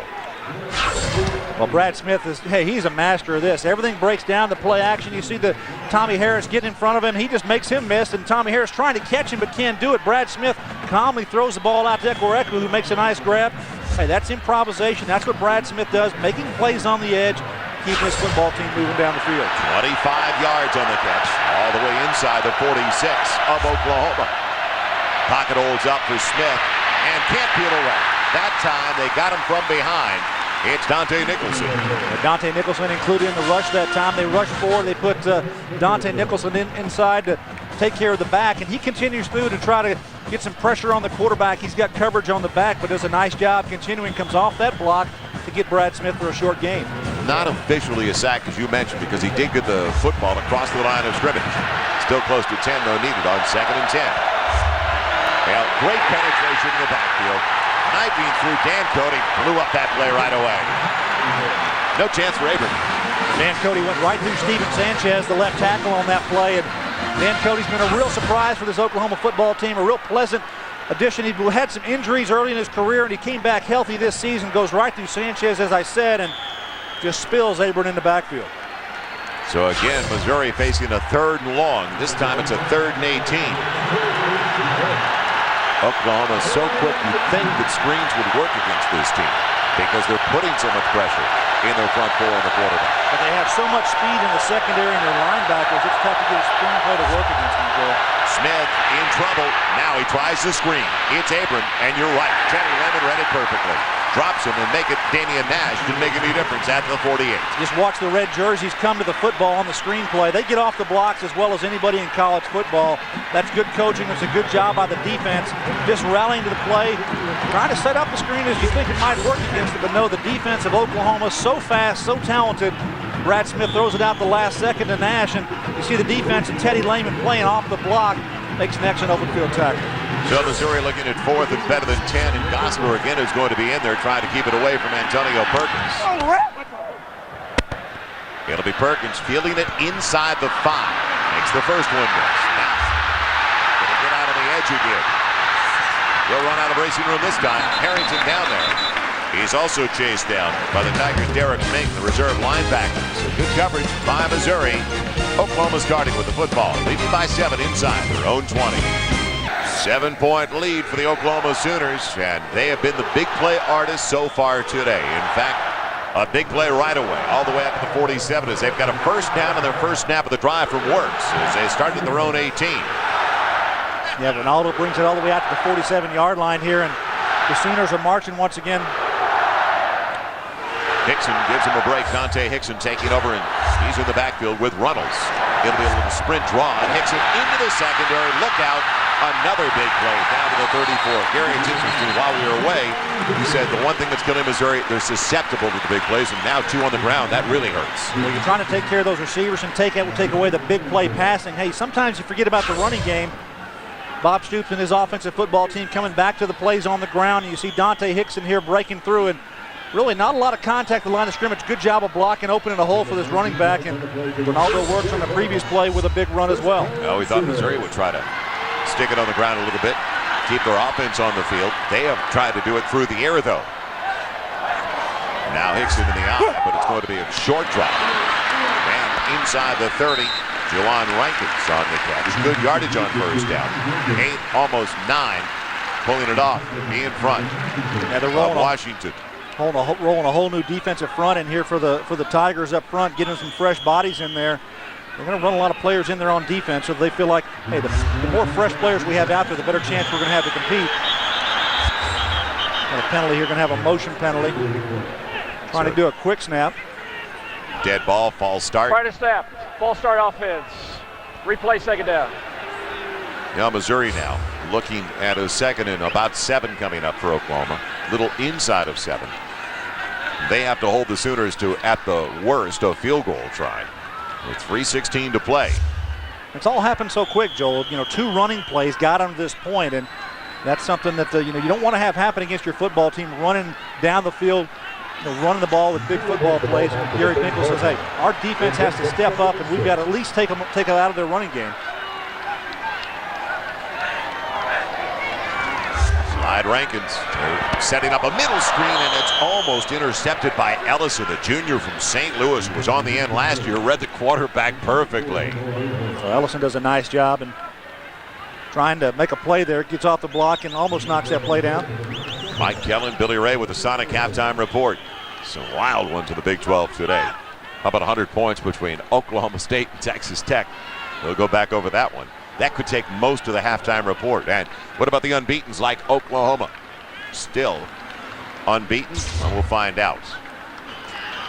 And now Oklahoma has used their second timeout. So both teams with 2:55 to play in the half with only 1 timeout remaining. Let's face it, 3 years ago when Gary Pinkel took this program over, they wouldn't have been this close, this late in the first half in Norman, Oklahoma. That's how far this program has advanced. Well, one of the big things, the big turnaround so far this season for this football team is their defense, Joel. A year ago in 2002, they gave up 450 yards a game off defensively, and this year they're only allowing 346 yards. That's over 100 yards better this year, and that's the big turnaround of this football team. Their defense playing well. Hey, they've got a great operator in Brad Smith offensively. Abram runs the football well. Got a good core receiver. So you got it on the offensive side of the ball. What you have to do is turn it around defensively to win consistently, and Gary Pinkel, big emphasis there. Matt Eberflus was doing a good job in the coordinator spot for the Missouri Tigers. So Missouri with 2 more years of Brad Smith, getting better. Team speed defensively, as Gary mentioned. College Football Saturday presented by Kia Serra. Back with you next week on Fox Sports Net. And it's a Pac-10 twin bill. Number 22 Oregon State taking on number 6 Washington State, that is, in National title hopes on the line for the Cougars. Then Arizona State takes on UCLA. A winner today. UCLA 23-20 at home. They won 3 in a row. They're 5-2 now. Carl Drell and the Bruins making some noise. College football Saturday next week, 6 Eastern, 3 Pacific, right here on Fox Sports Net. Let's head downstairs. Rejoin John Radigan. John? Hey, Joe, during the break, they used the Sooner Vision, the big screen, very well. They showed a montage of Jason White highlights, a bunch of plays, and then a still pose of the Heisman. The Jason White for the Heisman Trophy campaign is underway. Let's see how he does on 3rd and 6. It is incomplete, guys. Trying to get it. Thanks, John. Trying to get it to Mark Clayton. Mitchell batted it away, so good coverage by Mizzou. There's a great break on the ball by Shadania Mitchell coming underneath that pass by Jason White. Jason White thought he had a touchdown down the hash mark, but Mitchell does a nice job breaking that pass up. They're going to go for it. Out of field goal range, they feel. It would be about a 47, 48-yard try. So now it's going to be 4th and 6 at the Missouri 31. White bunches 3 on the wide side of the field, and he calls an audible at the line. Here comes the pressure underneath and available. Rankins, big first down inside the 15. Look out. Will it be 7? Yes, touchdown Oklahoma.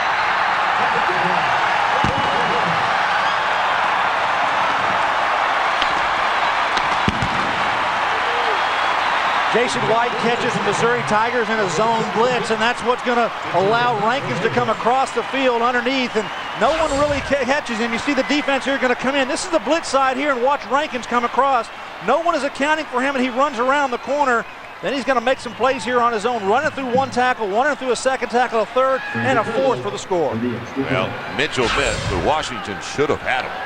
That was a blown tackle by their starting quarterback, Calvin Washington. DeCarlo for a 14-point lead. And Oklahoma on 4th and 6, it paid off. Not putting pressure on their place kicker DeCarlo and going for it. Jason White got a good job by his offensive line and his running back picking up that zone blitz, and then Rankins showing he's got some ability after the catch as well, breaking some tackles and making a big play. So Jawan Rankins into the end zone. That's his 5th score of the season. You mentioned it. They get everybody involved. Jason White, you got to give him credit as well, throwing the football, but he audibled the line of scrimmage into this play. He changed the protection. He knew that the blitz was coming. They picked it up nicely, and hey, we're going to blitz. We're going to take advantage of it, and they do on that play. So our Jiffy Lube scoring drive, again, a drive that took barely 2 minutes. The last touchdown drive, 2 1/4 off the clock. This one, 1:54. 6 plays, 82 yards. And they convert on 4th and 6 on the touchdown toss to Rankins. But a good call, as you mentioned, because Missouri was in the zone blitz and playing soft underneath coverage.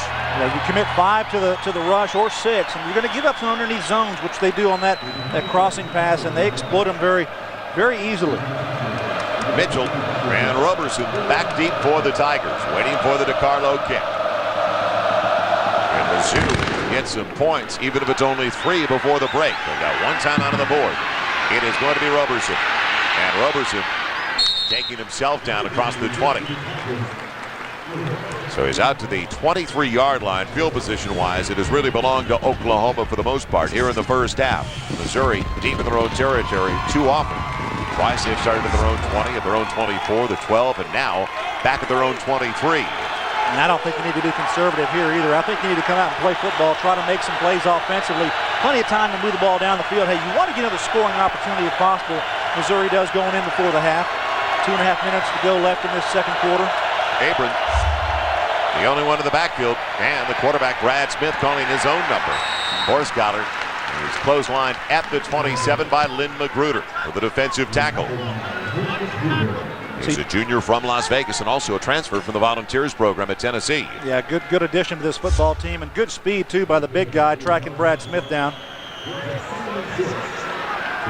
Now Missouri needs some points going into the locker room, a little confidence. And you brought up an interesting one that we talked to Gary Pinkel about. After the Kansas loss, he had a meeting with his leadership group.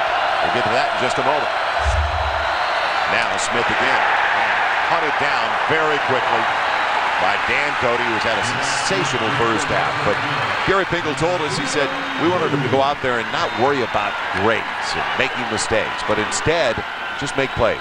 Well, Gary Pinkel is a very detail-oriented coach, and hey, they grade on a lot of different things on that football team. Production, performance, what you're supposed to do on every single play. And they have grading system. They really teach that grading because they have everyone accountable. And some of the players were having to worry about doing the right things instead of just playing football. And they wanted to get that turned around. They started it last week and wanted to continue it again here against the Sooners. Mizzou needs 8, and it should have been intercepted. Throwing into double coverage, it was almost picked off by Strait. Outlaw was there, but there were 3 around him, and they're really duped. Young Brad Smith into that throw. Well, Brad Smith throws one here into the heat of the defense, and Derek Strait, hey, this is one he'd catch a bunch of times. He's an excellent athlete, got good hands, and he knows he let one get away. They're trying to get Darius Outlaw behind him. So now an opportunity as Perkins waits for the Gosler punt. An opportunity for more points for the #1 team in the nation. Wobbler trying to keep it away from Perkins, but he'll get it on one hop. And look out again. There he goes. Only the punter back, and he's taken care of. Perkins has just tied the NCAA record with his 7th return for a touchdown.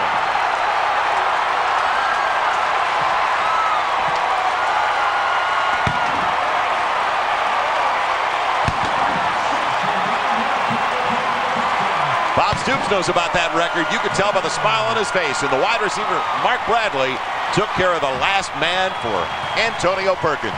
Just a huge play. I tell you, when you have someone like Antonio Perkins returning punts for your football team, trying to punt away from him, trying to get the ball out of bounds, but nope, not going to do it. And Antonio Perkins takes it right into the heart of him. And the defense, the return team does a great job of setting up the return here. And Antonio Perkins just knows how to read that field in the return. Puts up a record goal. So the punt return for a touchdown for Perkins, a 69-yarder.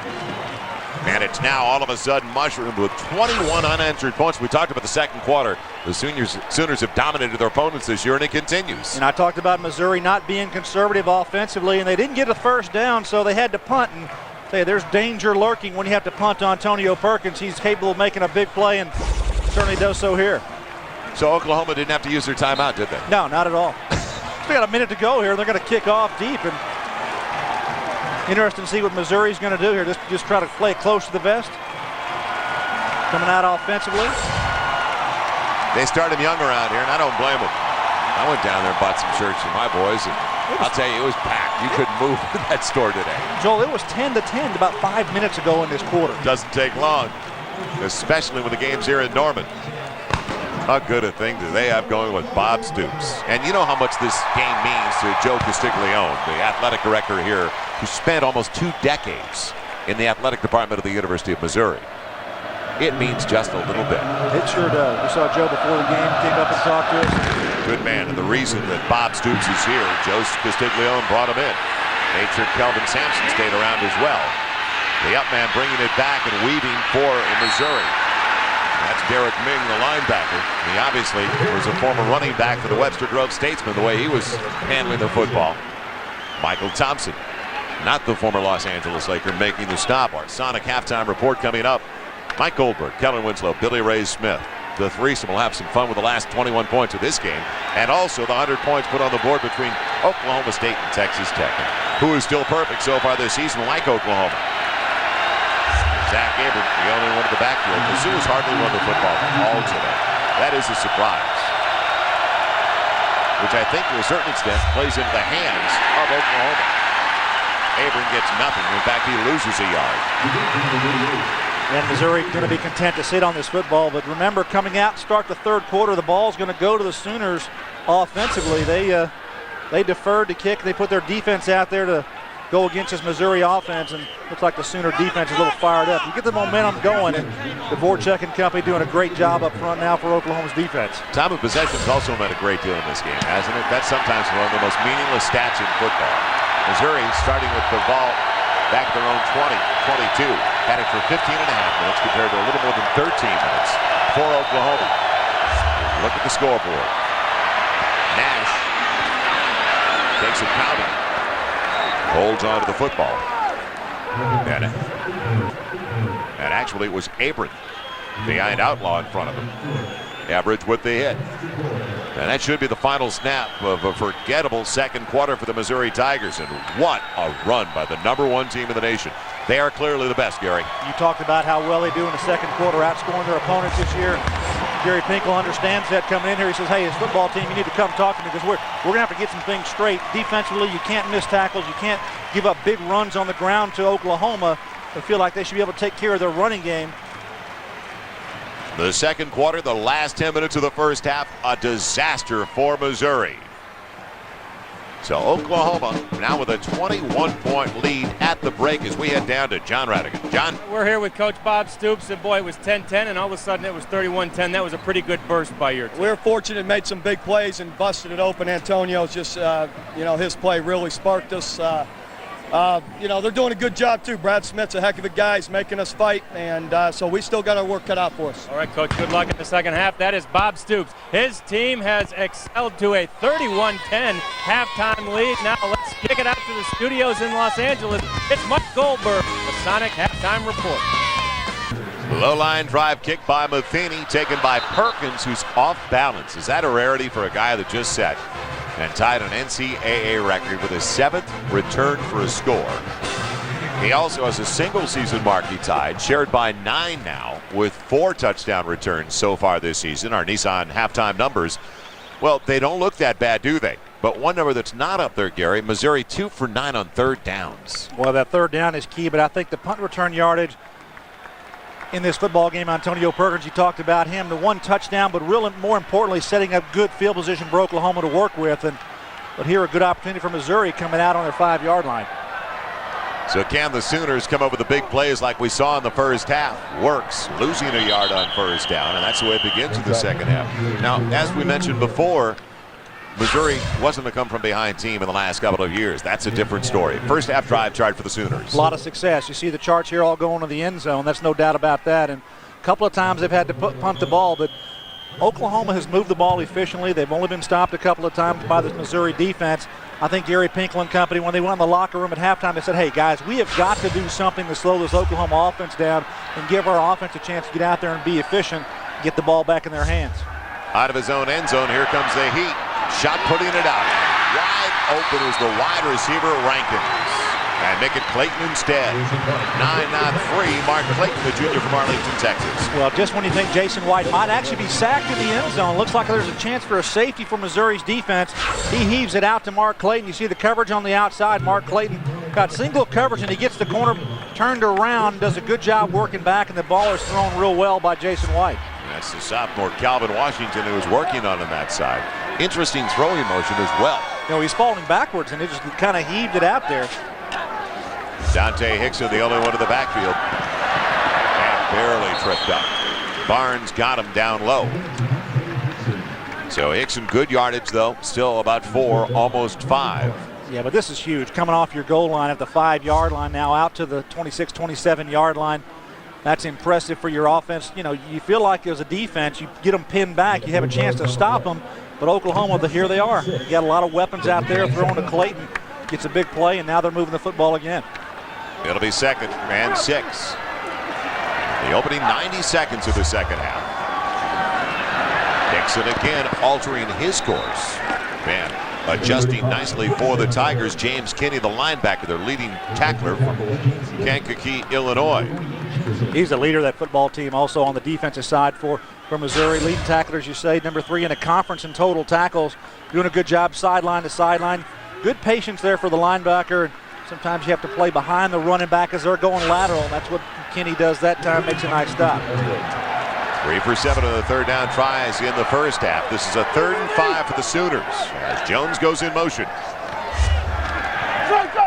And a hold, no flag, and it's overthrown. That was Jones, the intended target, the motion man. There's a flag down on the far sideline, Joel, right at the line of scrimmage. Yeah, and there was definitely, we saw the hold on the left side of the offensive line where Missouri shot through. Now let's see if somebody lined up offside. Yes, encroachment. Wow. That's just something you really can't have happen to your football team. That's a mental mistake. You line up in the neutral zone, and Gary Pinkel. Offside, defense, 5 yards. He's got a very well-coached football team, but this is a play that just kind of shoots you in the foot, brings up another That may be a first down when they mark that off. They may have to measure this. Well, we talked about they're number one in the nation in fewest turnovers, and they're among the best in fewest penalties in college football. It is a first down, so instead of getting the ball back, trailing by 21, the drive is alive, and boy, that is an insult. It really is. You know, both these teams are very efficient. They don't turn the ball over. They're excellent in that area, and no mistakes. That's the thing that these two football teams are based on. Bob Stoops and his football team very efficient, and Gary Pinkel trying to get the same across to his young football team. It takes a little time to develop that kind of mentality where you don't make mistakes in football games, and that means turnovers and obviously penalties. So 1st and 10 from the 33 for the Sooners. White quickly to Clayton. Clayton into the secondary with another first down. All the way to the 45 of Missouri. Well, if you thought that Oklahoma was going to have a letdown after winning the Red River Shootout last weekend, forget about it. Williams pulls him down. They haven't had a letdown. And this is the 4th consecutive time they have beaten Texas. You look what they did previous 3 years. Came back and scored a lot of points and beat Iowa State, Kansas State the next 3 weeks. Well, when you have the talent that they have on this football team, you want to spread the ball around, and guys like Clayton going up making huge plays here for this offense. You know, they just want to be more efficient. They feel like they've got a big goal in their mind. That's to win this conference and possibly that national championship. Jason White with way too much time will head to the sideline. And he's lucky he got there before taking a shot. So he's short of the first down by a yard at the 46 of Missouri. And do you believe that score last week in Dallas at the Cotton Bowl, 65-13? That was the worst loss ever for Texas in that long series. That was the 98th game between the two teams. And that game got out of hand very, very early. The Sooners were very well prepared for it. I think Bob Stoops and his football team, they were very focused on that week, and they understand how to focus this football team. And I think that Bob Stoops has done a great job of that. You talk about how well they played after that game, and that's a credit to his coaching staff for getting his team prepared. We'll take a timeout as Jason White came up to the line. He uses the first in the second half for the Sooners. Just about 3 minutes into the third quarter. Number 1 team in the nation, rolling right along. Well, she's very comfortable, isn't she? A little comfy there. That's fun. It has been that kind of night for the Sooners. Relax. She does have a good one. Hickson. Oh, what a shot in the backfield. Hickson. Finally, Missouri with some penetration. They make the most of it. Jackson belted them pretty well. A little defensive end for this football team. Not the starter defensive end. That's Brian Smith, but Xavier Jackson comes in and makes a pretty good pop there right at the line of scrimmage. I feel like they give him a little better run stopper, and probably going to bring Brian Smith in there, who actually leads his team in sacks. He's got a good speed rush off the edge. Number 39, Brian Smith does. It leads his team in sacks, as I mentioned. And looks like you might maybe thinking that Oklahoma's going to pass the football. They slide the tight end. Play fake for Hickson. And underneath. The grab is there. The tight end Moses this time. He's brought down quickly by Simpson. They only needed 3 for the first down. And they got it just inside the 45. I think he's got enough. There's no catch, though. They're going to call this the ball was trapped on the sideline. You see the receiver coming across here, and he's not going to take the deep crosser. He takes the short crosser, but he doesn't catch the football. You see Jason White deliver the ball, and Simpson doesn't have did a good control job. of it. It does hit the turf. Simpson got to him at a perfect time. And they're going to go for it. On 4th and a little more than 2. No. They'll bring in the punter. So we see Blake Ferguson for the first time today, the junior from Broken Arrow, Oklahoma. Back deep for Missouri, it's Marcus James. Will he touch the football? No, it's out of bounds. And not a great one by Ferguson. Should be close to the 20. They'll mark it out at the Missouri 18. So the Tigers get it for the first time in the second half. We return to Norman. Back to Norman, and Suzuki presents our Heisman hopefuls. Jason White off to another great start tonight. Already 226 yards passing and 2 touchdowns for Jason White in this football game. You see Brad Smith and what he's done on the year. B.J. Simmons, obviously great numbers out at Texas Tech. Ran into a buzzsaw, though, at Oklahoma State in that shootout. 100 points scored on Rashawn Woods. I'm sure he had something to do with that. Missouri gets it as White takes a break. And that was actually the second time they had the punt. And Abram can't get out of the backfield. all over the situation. Rodney Poole, he was slowed down, in fact injured in the first half, but didn't bother him that time. The Missouri drive chart. Well, really only one opportunity to get into the end zone here, but a lot of short plays, a lot of short series, a lot of punts in this football game for Missouri, turning that ball back over to Oklahoma. And that's something you don't want to do. You want to get the ball down the field. You have to create some opportunities here, get the ball in good field position. Gary Pinkel's bunch has not gotten that done in that first half. Let's see now if the Big 12's Offensive Player of the Week, Brad Smith, can get something going here. Little indecision at the outset. And will they call it a completion? No. Now, Sean Coffey tried to get it inbounds, a sophomore from Cleveland. But it's going to be incomplete. Man, it's going to bring up third and about 11 or 12. How big was that win for the Tigers last week over the Nebraska Cornhuskers? No current Tiger player was alive the last time that Mizzou had defeated Nebraska. You got to go back to 1978. 24 consecutive losses to Nebraska. That puts everything into perspective. Well, what Gary Pinkel has done with this program. They brought it a long way, and the win against Nebraska, no matter how you do it, it's just huge for that football team. They're trying to build on that momentum from a week ago, but running up against the #1 Sooners, that's not going to be an easy task. And you really don't want to use your timeouts this early in the second half when you're trailing by 21, but that's the case now for Mizzou on 3rd and a dozen deep in their own territory. So 10:37 to play in the third quarter. Gary Pinkel knows when Brad Smith comes over, he's talking to the franchise. That's obvious. So it's not like he's going to question the decision. He's going to ask him why he did it. Oh, he wants to get the communication, without a doubt. Yeah, straightened out between he and the signal caller from the sideline, getting the plays in on time, and just something you have to have more time getting up to the line of scrimmage. Brad Smith has the ability to audible, get his offense in the right play, whether they're running it or throwing the football, and it's not just the plays, just time just run out on him, so he takes the time out. And as you said, Joel, that could be costly. You never know what could happen in the football game later on, and might need that extra timeout. And Missouri does have 3 come-from-behind wins. Well, Oklahoma's lucky. They've got Bob Stoops here and a national championship program in football. But they also have an unbelievable basketball program with a quality person as their leader in Kelvin Sampson. And he's downstairs with John Radigan. John? Yeah, we're thrilled to be talking to Kelvin Sampson, who got the basketball season officially started today. Right, Kelvin? First day of practice. Everybody's geared up, ready to go. Should be a fun season, John. You guys have 3 years in a row now won the Big 12 tournament, and you went to the Elite 8 last year. You've been to Final Fours. What do you guys do for an encore? Just keep it going? You know, I think the biggest challenge about trying to stay at a certain level is just keep improving and getting better. And that's what we're going to try to do. You know, we're losing some tremendous seniors. Hollis Price era is over, but you know what? It's an opportunity for another group of kids to step up and accomplish some things. What do you think about this football team? They're awfully good, aren't they? They're ridiculous. Their offense is as good as the defense. Their defense is as good as the punt return team. I mean, they're like Tiger Woods. Yeah. They're the best in almost every facet in the country. I gotta think you could figure out a way to use Antonio Perkins, right? I mean, I know we don't punt in basketball, but this kid's an NCAA record holder. You know what we should do is, like during timeouts when we need to get the crowd fired up, is kind of punt one to him from one end to the other and let him return it. That'll get them going. That'd fire the crowd up. They're fired up down here, and they're excited about basketball too. That's Kelvin Sampson, guys. Back up to you. All right, John, give him our best downstairs, please. He's an old friend. Got to know Kelvin long before he got here when he was the coach for the Cougars at Washington State University for 8 seasons. And now Perkins at the midfield stripe down the sideline. They finally shut him down, but he still gets about 12 on the return to the Missouri 38.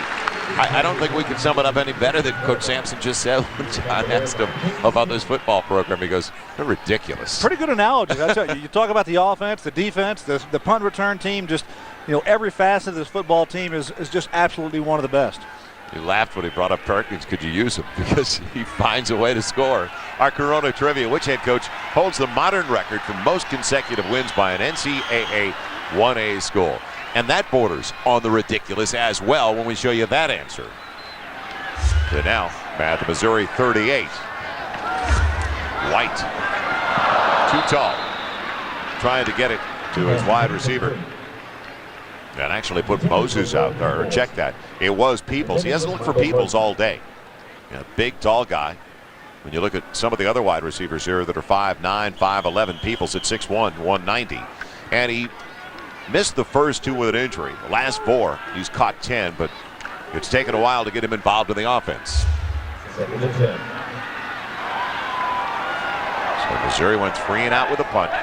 Now, great field position again. Nothing there for Works. And Works coming off a career best 112 yards last week against Nebraska. Well, I think it's a pretty easy question, but do you remember how many Bud Wilkinson won in a row? That's why I say ridiculous. That is a tremendous number. That's incredible. 47 straight victories, 53 to 57 here. He had a way about him to get things done, and none better in the consecutive win category. They were spoiled, and all of a sudden then they expected so much. Well, Bob Stoops has brought that program here in Norman back. Trying to get Peoples involved. It was a throw barely off the mark, right on the sideline. And it may have been a catchable one for Peoples. It was a tough ball to catch out there, but I think it's a good job by Missouri defensively. At least they're stopping this offense and going to bring the seldom used Blake Ferguson back out there again. Marcus James waiting for the punt from Blake Ferguson. This is only going to be his third. Gonna get it out of bounds inside the 10. Now it's going down the middle and into the end zone. So Missouri gets a break, and their defense, as you mentioned, do come up big. The defense stops them after they started with the ball at the Mizzou 38. Tigers still down, though, by 21. On the latest stats, chats, and more with SBC Yahoo DSL. If you need faster, log on to SBC.com College Football Today for more info. Well, nice to know my tickets were used. That's your crew down there? I love it. It's a warm night, fortunately, for them. Brad Smith on the play fake has plenty of time, and it's behind Darius Outlaw. He was available. Well, another record crowd here. Tonight, they've got 83,327 at Gaylord Memorial Stadium. That breaks the attendance record they set back in September when UCLA was here. And Perkins only took 3 back for touchdowns. Yeah. Did you ever think that the Cotton Bowl in Dallas would be a home field advantage for the Oklahoma Sooners? It's turned out that way. It seems that way over the last 4 years for sure. Battling, struggling. Past the 23, Nash. Maybe 3. Lehman all over him with Everidge. So now another third down where Missouri was miserable in the first half. They're now for third down tries for the game, 2 for 10. Going against this defense, Missouri is, and defense has all these stars out there. Teddy Lehman, number 11, the linebacker. Brandon Everidge coming up making that play, and some new players in there. Dante Nicholson coming in this year. There's just really not anywhere to attack on this Oklahoma defense. When you watch tape against this team, there's no holes, there's no weaknesses, and you just got to pick some spots and hopefully you get something going. On the cross, oh, what a shot on the wide receiver as Umboga got popped by Everidge. And Brandon Everidge, the free safety, one of the biggest hitters from that free safety position in the country. Watch him come up, and when he reads the quarterback, he's going to step up and go bingo right there in the shoulder pads. The ball was incomplete, but still continues forward and makes a pretty good hit. Good coverage that time by Brodney Poole as well. So another punt coming up for Todd Gosler, who's done a good job. It had been. Brock Harvey punting for Missouri, but the punting unit was having their problems. And now it's going to be out of bounds. Good field position beyond the 40 coming up for Oklahoma. They should put it out just outside of the 45. A little boo here from the crowd because they want Perkins to have a chance to return that ball, but Missouri smartly just punted out of bounds and punted away from that young man. He is tremendous running that football back. And Oklahoma is going to have it at their own 45. Fox NFL Sunday doubleheader tomorrow. It all starts with America's #1 pregame show. Then how about the Packers looking to rebound from a heartbreaking loss against the Chiefs? They are going to take on the Rams in St. Louis. That's a good one. Then Warren Sapp will they be skipping through the opponent's warm-up line. Fox looks to shut down Terrellone to the 49ers. It's tomorrow, Fox NFL Sunday. Clayton, boy, I wish I could stop that guy. I think I'd break an ankle if I tried. He's down inside the 45 to the 43 near the 42. Not a bad stop. Well, he can stop and start like the best as any of them out there. Jason White just gets it out to one of his go-to guys, and Clayton, the leading receiver here for this football team, just shows that he can make yardage after the catch. Watch the commit there by the defense. They all overrun him, and he just stops and starts, goes again. Now, Mark Clayton, 6 catches, 105 yards. His 7th career 100-yard receiving day. They set it up on the outside for Works. Works has not been able to get off like he did last week against Texas. Harrington in on that hit. It looks like they're taking a look at Brad Smith on the bench here. And a want us to take a look inside of there and see what's going on with Brad, but hopefully he's okay and get back in the football game. We talk about Works and his production, just he and Keywan Jones have, kind of split time out there. Now you had Dante Hicks into the mix for this football team. 3 running backs prominent in the attack for the Sooners. Hickson again on that slight delay. It's worked all day. He's spun around, but he's got a first down all the way to the Missouri 32. Well, Missouri capitalized on mistakes by Nebraska last week. Oklahoma's not cooperated. They have not put the ball on the ground. Points off turnovers were critical for Missouri last week. They had 5 turnovers from Nebraska, and that was converted into 21 points. Well, and your defense has to create those situations, too. You've got to be smart. You've got to pick your spots, create turnovers. Oklahoma, smart football team, very poised. They know how to win. They know how to protect that ball. They haven't turned the ball over as well. So, 2 teams that know that turnovers are key in the game, and neither one of them really making those mistakes. Works in there, and now White goes down. A glancing blow. Well, he just tried to outmaneuver the rush and stepped inside and tripped up. And looks like Russ Bell got him, the senior from Jefferson City, Missouri, as he put an arm out on his way by. He's going to come right by the play-action pass, and the running back Works doesn't hit him, and he steps up in the pocket and might have tripped over somebody. I don't think anybody really even touched him. So it's a loss back at the 39, a loss of 7. And right now, the clock is going to be a big opponent for Missouri as it continues to roll down by 21. But they've had it twice, and they have not been able to pick up the first down yet in the second half. White again, setting up the middle screen. There's Works, and a good open field tackle. Outstanding play out of the secondary for Missouri. Sherdanya Mitchell. Man, it's almost the 35-yard line where it's going to be 3rd and long. Well, you think you're going to have good play design here. It's going to be the screen play. You're going to see the blockers come out and going to get out in space right here in this whole area. But watch this open field tackle. Sherdanya Mitchell comes in and makes a nice play underneath and trips up the back as he comes out there. Good job by Mitchell reacting inside and making a play here for Missouri. 5.5 and counting left in the 3rd quarter. Neither team has scored so far, and now a second time out in the second half has been used by Jason White and Oklahoma. So that's something we've not seen early this season. Clock management, well, usually it's great for Oklahoma. They don't have to worry, though, up by 21. Well, that'll always be the case, though, down the road. We return to Norman with 5:23 to play in the 3rd. Been a quiet scene over there, a very long day at the yard, as they say, for those Missouri Tiger fans. But I'll tell you, for 83,000 plus Gary reasons, it's a quiet ballpark tonight. Not really into it. I don't see a whole lot of enthusiasm here with these Sooner fans. I think they're sort of waiting for the next big play. Well, when you average 48 points per game and you're stuck on 31 for a while, complacency sets in. Now on 3rd and long, White out of the gun. Pocket holds up well. Little dump off, and Works won't get there. Tried, not for a lack of effort, at the 25, and a field goal try will come up. Kinney led the way for Mizzou. Bring about a 4th and 2. And decision time here for Bob Stoops. Kick the field goal. I'm surprised he doesn't want to give DiCarlo an opportunity here. No, they're going to go for it. It looks like they're rolling that offense back out there. Jason White's going to get another snap here. Trying to get the ball downfield to get that first down, and dumps it down to Works. Good tackling here by Missouri, just converging to the football. Carlo's done a great job this year. He's 6 for 6 beyond the 40, but they're not going to give him a try at a 42, 43-yarder. Instead, 4th and 2, and why not? They get the first down. It's Rankins. Well, it's interesting when you've got a 4th and 2, there's no press coverage. Well, what you do here is you spread the defense out. You put 5 wide receivers out in the passing game, and go ahead and find one that's open. You got number 3 right here, just on a quick slant. You see the cushion you have right here. And good job that time by Jason White, just picking the open guy and drilling it in there. Yeah, he needs 2 when you're 6'7" off the line. Makes it easy.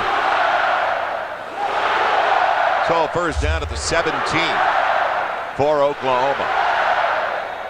They stay in the shotgun formation. Good pocket protection and a drop. Clayton had a score. So Jason White put it right there. Clayton let it get into his body. And with 4:09 to play in the third, it looked like it was 38-10, didn't it? You look at a quarterback and how he delivers the football, and an experienced quarterback is going to try to turn the safeties in the defense. Jason White does a good job of looking to his right on that play, trying to pass the ball to his left. He sets the defense up well, throwing it to the right side, to the left side of the field, but he looks now on the right. Look at his shoulders, how he fakes, and then comes back to the left side, trying to drill it in there. The ball just dropped by Clayton. Works. Sprinting inside the 15, tripped up near the 13. And now into the third and about 5, almost 6. So the little things Jason White has been doing. Yeah, that's why really he's so successful. Improved his game tremendously, able to do those little things. Those are the things that slow a defense down a step, which gives your offensive receiver an advantage. And Jason White throwing the ball exceptionally well this year. And really impressive about him is only 3 interceptions on the year. As you said, one was a throwaway at the end of the half. So now third down, more than 5. White with options, including Works on the circle and almost intercepted. Well, that was the read, and Jason Simpson saw it like we did.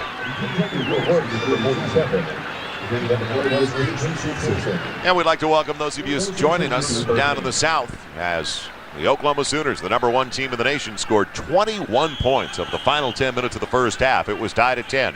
Sooners lead at 31-10.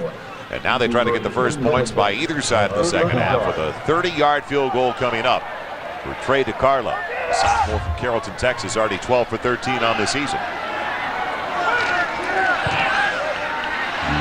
And it's off the upright and through. It's been that kind of night.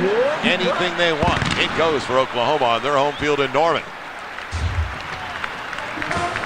I thought I heard him call bank shot. I don't know about you. I think he said he wanted to use 2 cushions, though. So DiCarlo with the 30. Oklahoma leads it 34-10. Go up off that left post. Bang. Got the flag too, Joel. So Trey gets it, and Yvonne DiCarlo would be proud as well. An 11-play, 42-yard drive taking almost 5 minutes off the clock, and as if Oklahoma needed it, averaging 48 a game. They get it, trying to go to 7-0. And supposedly in the BCS now, margin of victory doesn't mean anything, right? Sure. Sure.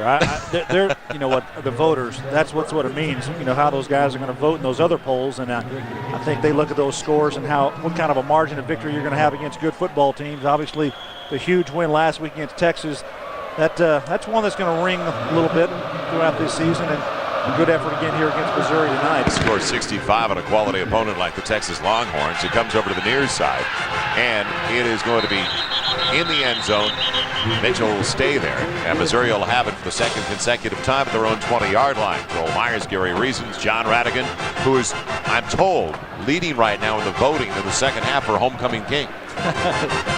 He just might make it. He had the scepter. We'll just wait for get a crown on. And he had no margarine, did he? John Radigan, we'll find him. We'll see if he actually won.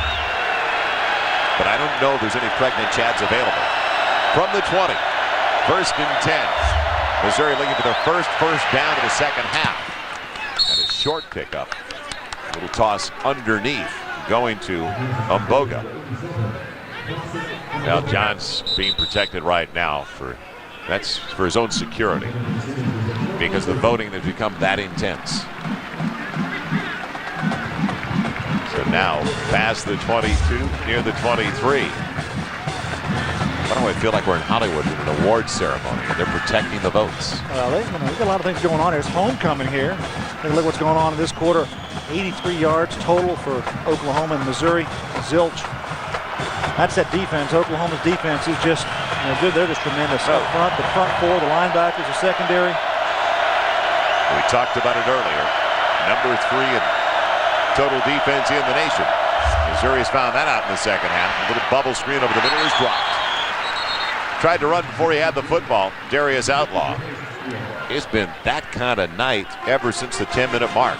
But it looks like the red shirts are going more toward the screen than anybody. Look at Teddy Lehman. You see Dvorak there trying to divert the pass, and everyone knows that what's coming up here. It seems like that they know the play before it's called. That defense is reacting so quickly. So Missouri, 2 for 10 on their third down tries, face, and 2 for 11 actually, face. A 3rd and 7. And it's batted right back into the face as Dante Nicholson read the eyes of the quarterback all the way. A strong safety, a junior from Walnut, California. There is a flag at the end of the play. Take a look here. Dante Nicholson rushing inside and just jumps up and right in the passing lane. Good vertical there. You'll see a little extracurricular activity right there and a flag thrown.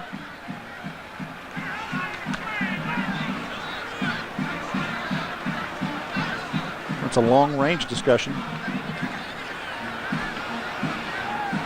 Dead ball. Personal foul against the defense. 15 yards. Automatic. First down. So that is how Missouri picks up their first down in the second half with 12 minutes gone in the third quarter. We got really intense guys on the sideline when you look at Bob Stoops and Gary Pinkel. And he thinks the game is tied right now in his mind. You know that, and I know that. He coaches like it's 0-0. You got to get every play to win. Win every single play, every single snap, every chance you're out there. He's not going to have it any other way. And Gary Pinkel, there's no difference there. So they move the football up to the Missouri 37 near the 38-yard line. And see if the Tigers can take advantage of it. They're all within 17 with a touchdown. They can't settle for field goals now. Brad Smith on his own. Head hunting out of the secondary. It was Brandon Everidge with another flag down to the play, and that's why you saw Smith go low real quickly. Well, Brandon Everidge come up from his free safety spot in there trying to get the big hit on Brad Smith, and Brad spun away from him. Brandon Everidge almost came up empty, but I think he got a glancing blow, and there's another flag on the play. Illegal block below the waist. 10-yard penalty. Replay first down. So it'll be 1st and 20 for the Tigers. Mizzou came into the game 5-1, number 24 in the nation in one poll, and tried to match up the second consecutive week with the top 10 team after they beat Nebraska, who was 10th ranked last week, 41-24. It's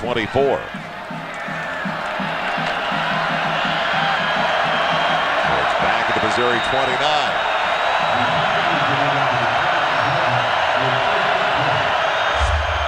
Smith after the play fake. Little crossing pattern. Umboga made a miss. Got about 13. Making a dozen up to the 40 before he's tripped up by Wayne Chambers. That's a good play for the Missouri offense, getting some of that penalty yardage back, and brings up a 2nd and 8 situation. That's positive. It's 12 yards, and he'd get some more of those plays strung together. You know, Chambers makes that stop, and he's the one who took over, don't forget, for Lance Mitchell. They lost one of their leaders, a middle linebacker, earlier this year. They don't miss a beat, do they? Now 2nd and 8. A bullet well behind the tight end McCoy. So now it's going to bring up 3rd and 8 from the 40-yard line, and that's one area where they've really capitalized this year. Last year, only a pass and a half and 15 yards to the tight ends, the whole group. This year, it's up to almost 5 catches a game for better than 50 yards. Well, when you have productive tight ends, it's something else the defense has to account for, and doing a good job of working the ball to those guys this year is Brad Smith. From the 40, and we have found John Radigan. He's going to join us momentarily.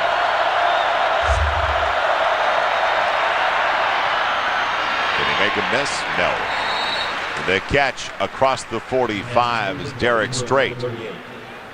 Brings down Clint Matthews, the other tight end. And they call him Sweets Radigan. I guess he's upstairs once again. John Radigan. Yeah, I am surrounded by greatness this time, though. It's a Norman, Oklahoma native. It's James Garner of Hollywood fame. And you were honored on the field earlier. How much did that mean to you? Well, that means quite a bit to have, in your hometown and have, your university. I have an honorary doctorate from Oklahoma University, and of course I've been a fan all my life, so it meant a lot to me. And how much does it mean for you to see this team as resurgent as it is right now? Boy, there's something. They're a great ball club. I'm very proud of them. When Jason White went down a couple of years ago, I said, oh boy, we're going to be hurting. He's back. It's great the way they're playing, and Coach Stoops is one of the best coaches I've ever seen. He's in the Bud Wilkinson era. How often do you get back here? Oh, I get back once, sometimes twice a year. Depends on how much I'm working. Yeah. But I still have family here, and I come back to see them, and I got a lot of old friends. Last night, I turned around, and there's 6 of my old football players from high school standing there. Had a great time. Oh, that's great. That is James Garner, guys. Who knew Jim Rockford is a big-time Sooner fan? Back to you. Ronaldo works.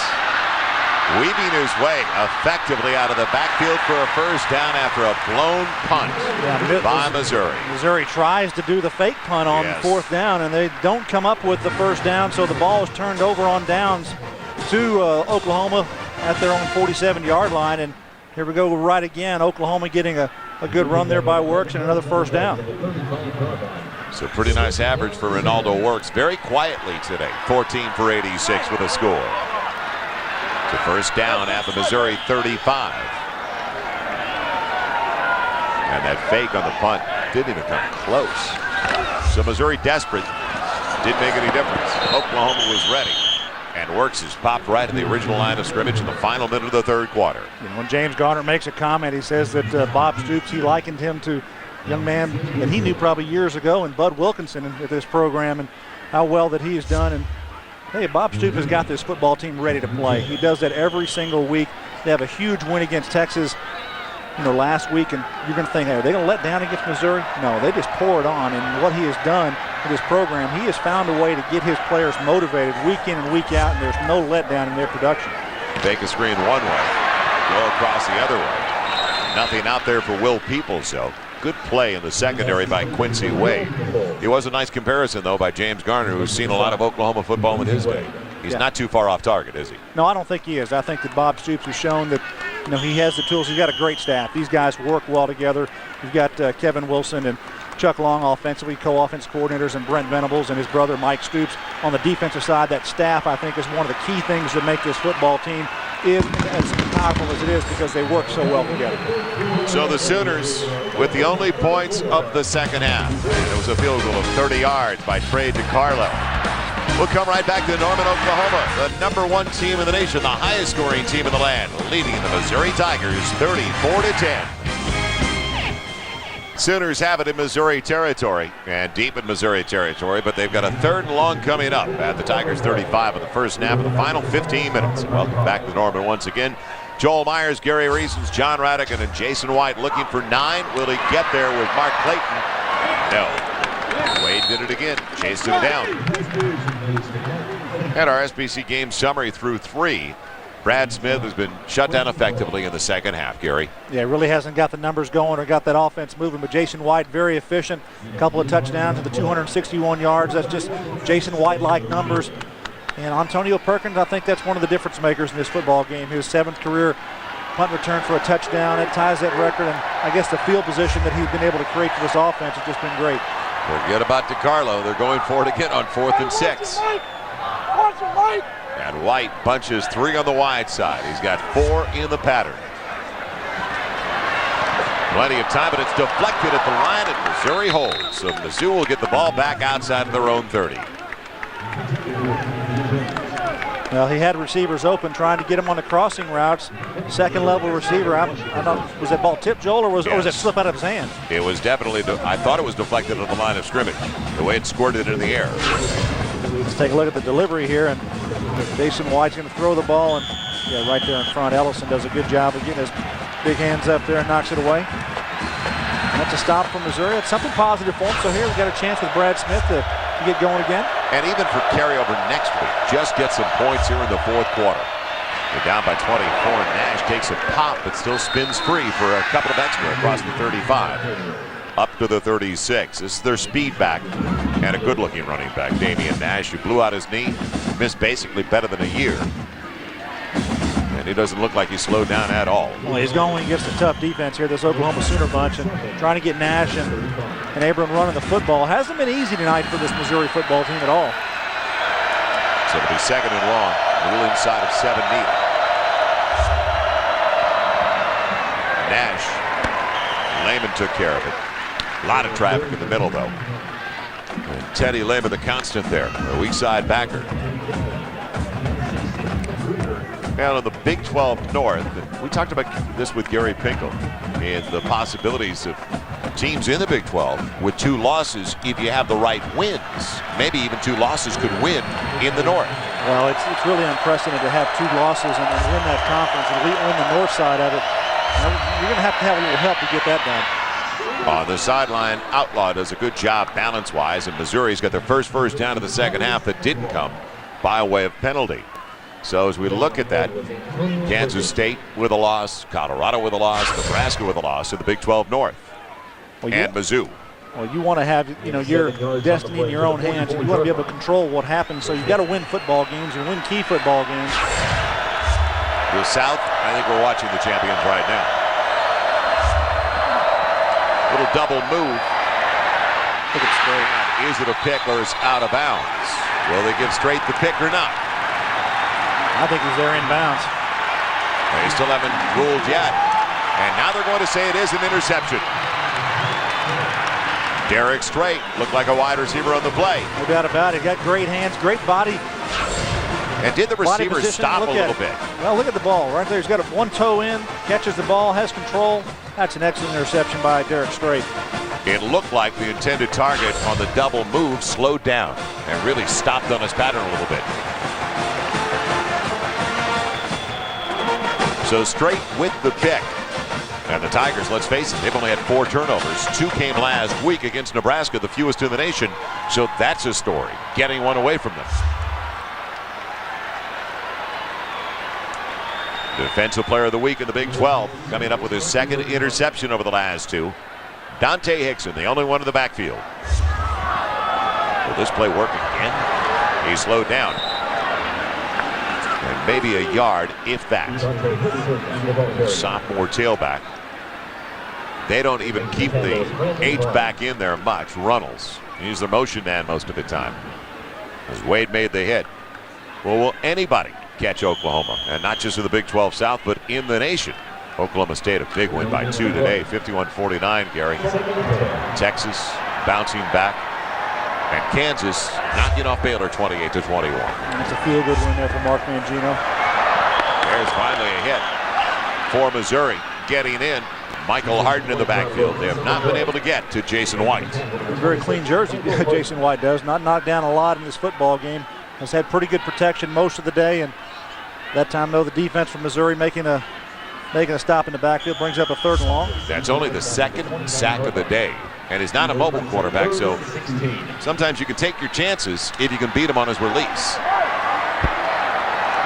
The Missouri defense coming into this football game, 15 sacks on the year, and they're a pretty aggressive bunch. 63 tackles for loss. They're usually playing in the offensive backfield. Pocket holds up, underneath works. Can he get to the marker? Across the 40 to the 41, shy by 4. So Works brought down by Williams, the combination of Williams and Kenny. And Missouri ready to get the football back as, let's face it, Oklahoma not exactly opening up the offense at this juncture. No, they're not just rolling like they were earlier in this football game, and Missouri Tigers doing some things defensively to slow that process down. So Ferguson, who had only 1 punt in the first half, has his 3rd now in the second half, and we've got a flag from the umpire. Yeah, it's going to be illegal motion against Right at snap. Ball start offense. 5 yards. Still 4th down. It really has been almost an error-free game, though. The turnover situation, we talked about how few the penalties that we've seen from both squads. There have not been many. And Bob Stoops, we told you it's scoreless as far as he's concerned. He's arguing about the 5-yard penalty. One of his guys raising up there. And see, that kind of attitude, though, when they see their coach like that, late in the game, winning by 24, that carries over. That the whole personality of the team. Blake Ferguson.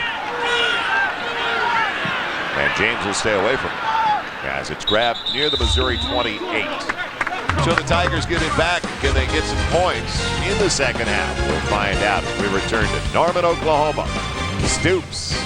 Legitimate argument just before we broke away. So the umpire came over, the field judge came over, and the linesman right next to him got a bit of a laugh out of it. Well, the umpire throws the flag, and he sees the adjustments by the punt team, and they're all in 2-point stances, which means they can stand up, they can readjust, and they point out their blockers. And the umpire throws the flag, and he sees he's calling a false start there on the offense, but really they have a chance they can do that. And Bob Stoops just wants to make sure that this referee group doesn't make that same penalty again later in this football game. Or down the road. Just to make his point for later in the season as Abram is bulldog down. All over the plays. Third down, the defensive end. You talk about being intense. Bob Stoops definitely intense, and that one little thing, you never know. It may happen in this football game or later on down the road, as you talk about, Joel. If you get one call, it's a 5-yard penalty. It could be critical in a football game, and that's something he doesn't want to have happen again. That's just something he'll talk to the officials about. Point of contention. That's why this program's in the position it did right. Details. Stoops all over. Now Smith underneath to the tight end, McCoy. He's chopped down. Short of the first down by 3. Dante Nicholson making the hit. So it's at the 35 for Missouri, and the best thing right now for both teams, the clock is moving, and hopefully everybody gets out of here healthy. We might not see Jason White back in the game. It'll be interesting to see if he comes back.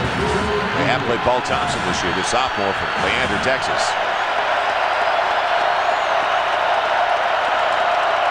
Third and 3 for the Tigers.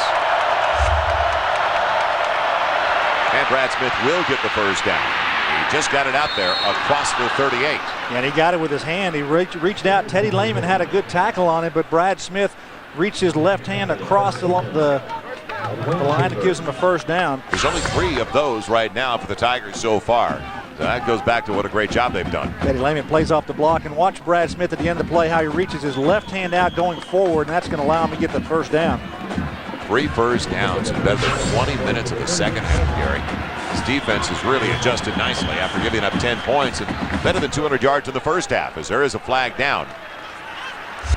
It'll cost Missouri this time. So take it back to outside the 33. What a frustrating day to be tied at 10. 9 minutes and 50 seconds left in the first half, and then it all evaporated for Mizzou. Yeah, 21 unanswered points there, and then coming here into the third quarter, kind of a slow start for both teams, with the 3 points now for the Sooners in the third quarter with the Carlo field goal. Oklahoma's got this game well in hand, and Missouri has not really challenged in the second half at all. Smith taking a shot from Nicholson.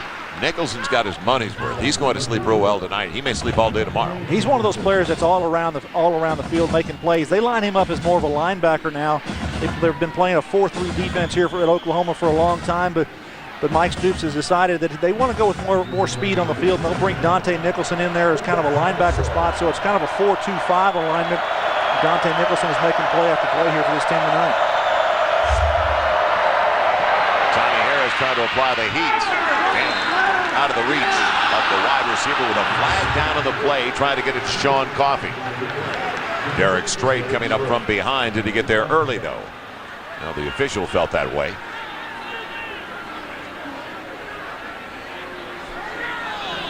Pass interference, defense, spot foul, automatic, first down. So Missouri with a fresh set of downs with 8:49 left. Now a couple of first downs here. You're going to see crossing here on the back of the screen. You see the contact, Brandon Everidge up there, and that's Derek Strait. A little bit early. And the flag comes in. Seen that both sides now. A good call by the officials. Identical play. One against Missouri earlier. Brad Smith. Look at the maneuverability of this young man. Now the home run ball. He's got his man. And Outlaw had beaten Strait by a step. It was just off the mark. See how effortlessly Brad Smith threw that football. As you said, the maneuverability, getting away from the rush and then setting his feet. Throws the ball easily 60 yards on that strike into the end zone. And a real contrast in throwing motions between the two quarterbacks. Yeah, he's pretty slippery too in that backfield. You can't get a hold of him, and he sees pressure. He just has a knack for getting away from people. You see the rush break down there, can't get him, and he just zings it out there. And this ball's easily thrown 60 yards into the end zone, and looks like pretty easy effort for Brad Smith. Now it's going to be 2nd and 10 for the Tigers. You see the bunch over to the near side. And actually spread out. Not a bunch, but 3 on the wide side. Look out. Tommy Harris has done an unbelievable job. It's a dump off. Abram taking a positive when it looked like a negative for the Tigers because of the trouble for Smith. Tommy Harris has one of the biggest motors in this league. He really does, and one of the strongest players from a defensive line position. Inside 2 technique defensive tackle here for Oklahoma. Good power move inside. He can get around those offensive guards. He can bull rush them. He's got enough quickness and speed to a little spin move or swim move. Got all the tools. He's going to be a great player. He's going to have a pretty bright future, I think, on Sunday. You remember when we asked Bob Stoops about him earlier this week, and he goes, gosh, I don't know if anybody's playing better hit his position than Tommy right now. And that's not in the Big 12, but in the nation. Damian Nash in the backfield. 3rd and 3 for Mizzou. A little shadow underneath. Man, it should be enough for the first down. Although they put him outside of the 42. He needed to go inside the 43. It will be a first down. As Coffee is brought down by Chambers. Yeah, move the sticks again. It's 3 first downs in a row here for Missouri. And Brad Smith just taking what the defense is allowing him, which isn't a lot. It's giving them those underneath routes, and defense is breaking up, making tackles right at the mark there, and almost stopped him short of the first down. And even that number is a little misleading when it's only 6 on the deficit side for Missouri, because Oklahoma had a couple of drives where they went 80 yards in 3 plays. They didn't need 3rd downs. And Smith in trouble and on his way down. Did they get him by the grill? I think it may have been a face mask. Klein was back there. And it may have been a hold and a face mask. Yeah, Corey Klein with a good move on the outside to see the face mask against the defense. But he just powered through the right tackle, does a good job of getting in the backfield right on. Incidental face mask, 5 yards from the previous spot. First down, 5. You'll see Brad Smith. His pressure's going to come from the right side. You see Corey Klein just doing a good job working to the quarterback, and I don't know where the face mask came in. When you look at the front 4, the starting 4 at least, for Oklahoma, as Klein goes off the field, he's a senior and he's not a starter. He plays behind Tommy Harris, Jackson a junior, Harris a junior, Dvorak a junior, Dan Cody a junior. Larry Burdine a freshman. So they've got guys, they've got depth, they've got players. It's a bright future here for Oklahoma for some time. Smith in trouble, and can he get away? He won't this time. Dvorak's there. Dusty's got the 5th sack of the night for the Sooners, and that's tough when you consider how elusive Brad Smith is. They've been able to get to him 5 times. Well, that's his 2nd sack for himself tonight and 6th on the season. Dvorak doing a good job rushing. He's on the outside on the nose, and he's going to take a good rush there on the left guard, get around him well and get into that backfield. Hey, when you got pressure from just 4 down linemen here on a very speedy quarterback, breaking through there, that's just good front 4 defensive play. So now it's a sack back at the 46. 2nd and about 14. Smith on the draw, won't be able to get away. How about the speed on the edge by a defensive end that goes at 235, 40 pounds, Jonathan Jackson. Yeah, Jonathan Jackson comes off the left edge and tracks down Brad Smith on the quarterback draw. Speed rushers, they like to put players with speed on the field. Jonathan Jackson, a linebacker in high school, moved to the defensive line position, get him speed to the defensive end. Able to track down a speedy Brad Smith. And that's something that Gary Pinkel in the last couple of years has talked to us about on a regular basis, how he's trying to elevate his team speed. Yeah, and that's what they do at Oklahoma here. They find good athletes. Doesn't matter what position they play on the field. If they've got speed and talent, they'll find a place for them to play. So now 3rd and even longer for Missouri. They'll give him that one, but Marcus James can't hang on to it. One of those nights. I'm not really sure what they were trying to do on that play. 3rd and long situation. They're trying to throw a 5-yard pass to Marcus James, and the defense is going to allow him to have that and come up and make the tackle, but Marcus James just to make that grab first. Well, they were going to go for it on 4th down, maybe get 10 out of it, and then go on 4th and 5. But James doesn't hang on. The frustration continues. The young man is going to be one of the best in the Big 12 over the next 2 years already. The sensational one. Running away from Perkins again. As you should do on a regular basis. 5:31. He's already returned 1 tonight. He's tied an NCAA record with 7 on his career. As we continue from Norman, you make the call. And our next tell you make the call with Oklahoma in control. King and Queen candidates, well, That's a beauty there, isn't it? Well, there's another choice. Where's Waldo? Oh. How'd you like to wake up with that? What about this guy right here? You make the call. He's my king. That's it's unanimous.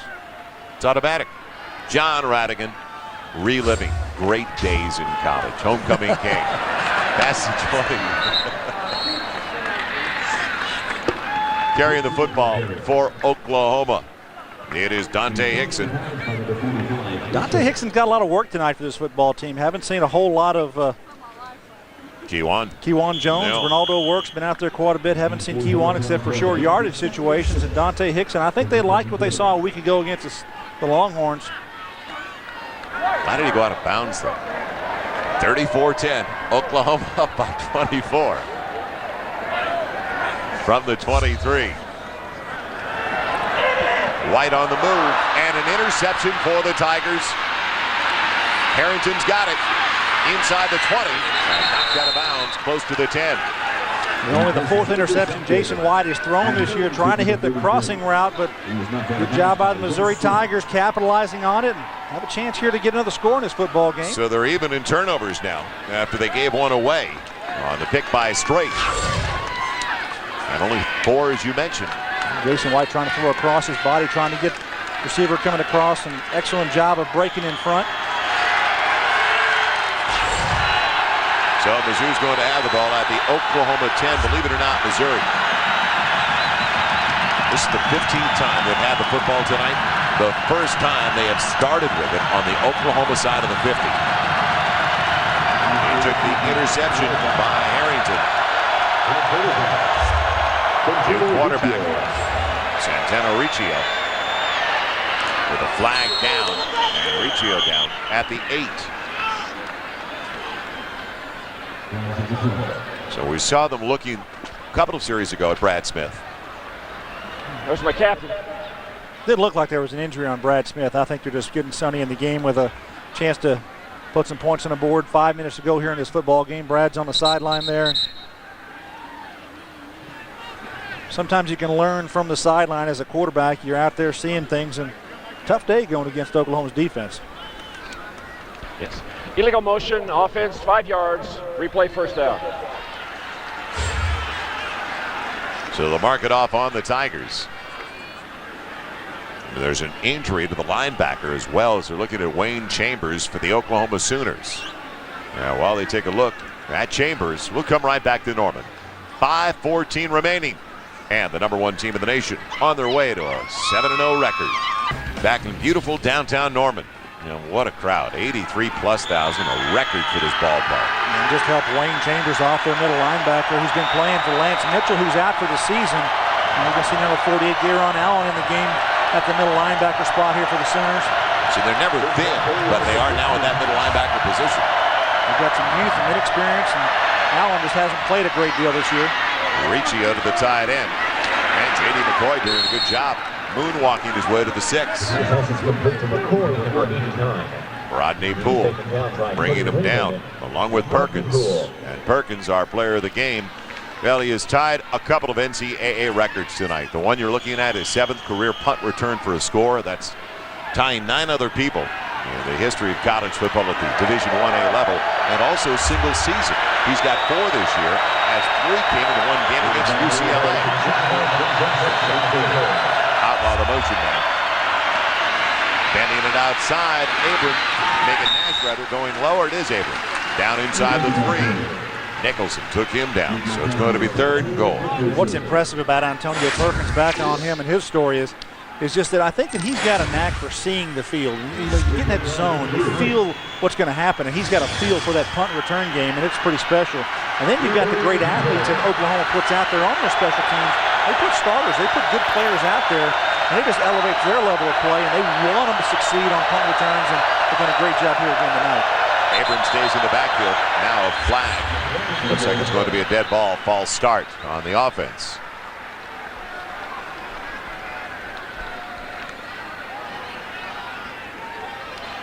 So a different cadence in there. Prior to snap, ball start offense. New quarterback. 5 yards, still 3rd down. He played earlier this year. Not all that often over the last few weeks, though. And you know what's real interesting while you talk about Antonio Perkins? Why would anybody punt him the football? Why would you punt it to the boundary and just put it out of bounds, take your 40, 42, 43 yards, whatever you can get? It's amazing. Well, directional punting is an art, and it's not easy to do. Some of these young punters are just trying to get the football off. Mauricio underneath. Interesting decision there. There's Allen making a play there coming into the football game. Kid who just joined us after the injury to Wayne Chambers. So Garen Allen, a junior from Orange, Texas. They do recruit Texas just a little bit. There's no doubt about that. That game they played last week in Dallas, you know, it's like a recruiting effort going down to Texas and playing well against the Longhorns. They've done it year after year now with Bob Stoops. Kalamazoo wants some points in the second half. Can't blame him. Michael Athene's out there. He's already got one field goal tonight. It's up, and it's good. He is 2 for 2 on the evening as he hit a 26-yarder earlier. Another short one here, and let's head downstairs to John Radigan. John? Hey, guys, I tell you what, one thing we know about Gary Pinkel and this Missouri team, Gary Pinkel will not lose his sense of humor. He's a very funny coach. When we talked to him earlier this week, we talked about how the Oklahoma linebacking crew had been depleted by injury. He says, yeah, no kidding. I'm telling you, if I lost 2 linebackers, I'd have to play my son. Can I get a rim shot here, please? Oh, yeah, no. Hey, Pinkel was all over. Very funny guy when he was talking about how do you block the OU defensive line. He says, I tell you what, I think the best thing we can hope for is that they all get the flu. Can I get a rim shot? He's a funny guy. I guarantee he won't lose his sense of humor. In spite of what is happening here, he'll meet with his counsel, and they'll get it together for next week, guys. Why do I feel like I just saw a remake of Nick Rail in the club car? Well, they're gonna, John. they're going to have to regroup here. They've got another ball game next week against a team that's chunking it around the field quite a bit. Having Texas Tech at Missouri, that's going to be one heck of a football game. And B.J. Simmons and company. So Gary Pinkel and his defensive staff, not only do they have to play, a productive offense here in Oklahoma, but Texas Tech and Mike Leach, they're doing some tremendous things offensively, and they're going to have to contend with them as well. Perkins is back deep, but it is going to be brought back by Clayton.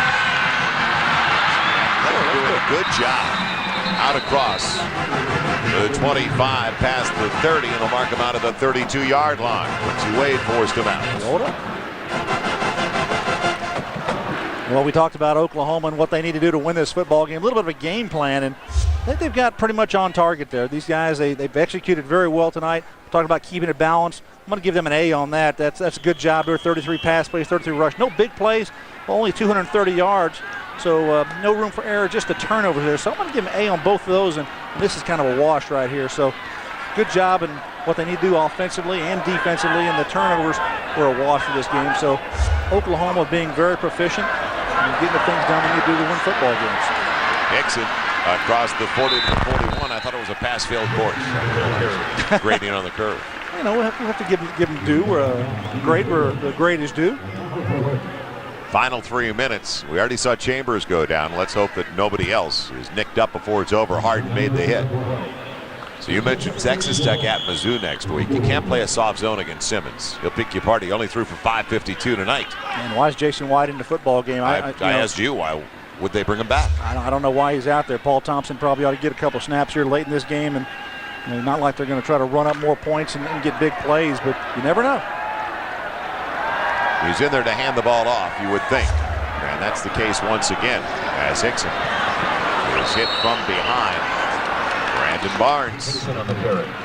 Sideline to sideline, Barnes has been there tonight. Yeah, he's been around the ball quite a bit tonight for Missouri, and Hickson also has gotten a lot of work here for this Oklahoma football team. It's been a quiet crowd, a quiet second half. Yeah, it really has. The crowd has not been into this game because they really haven't had to.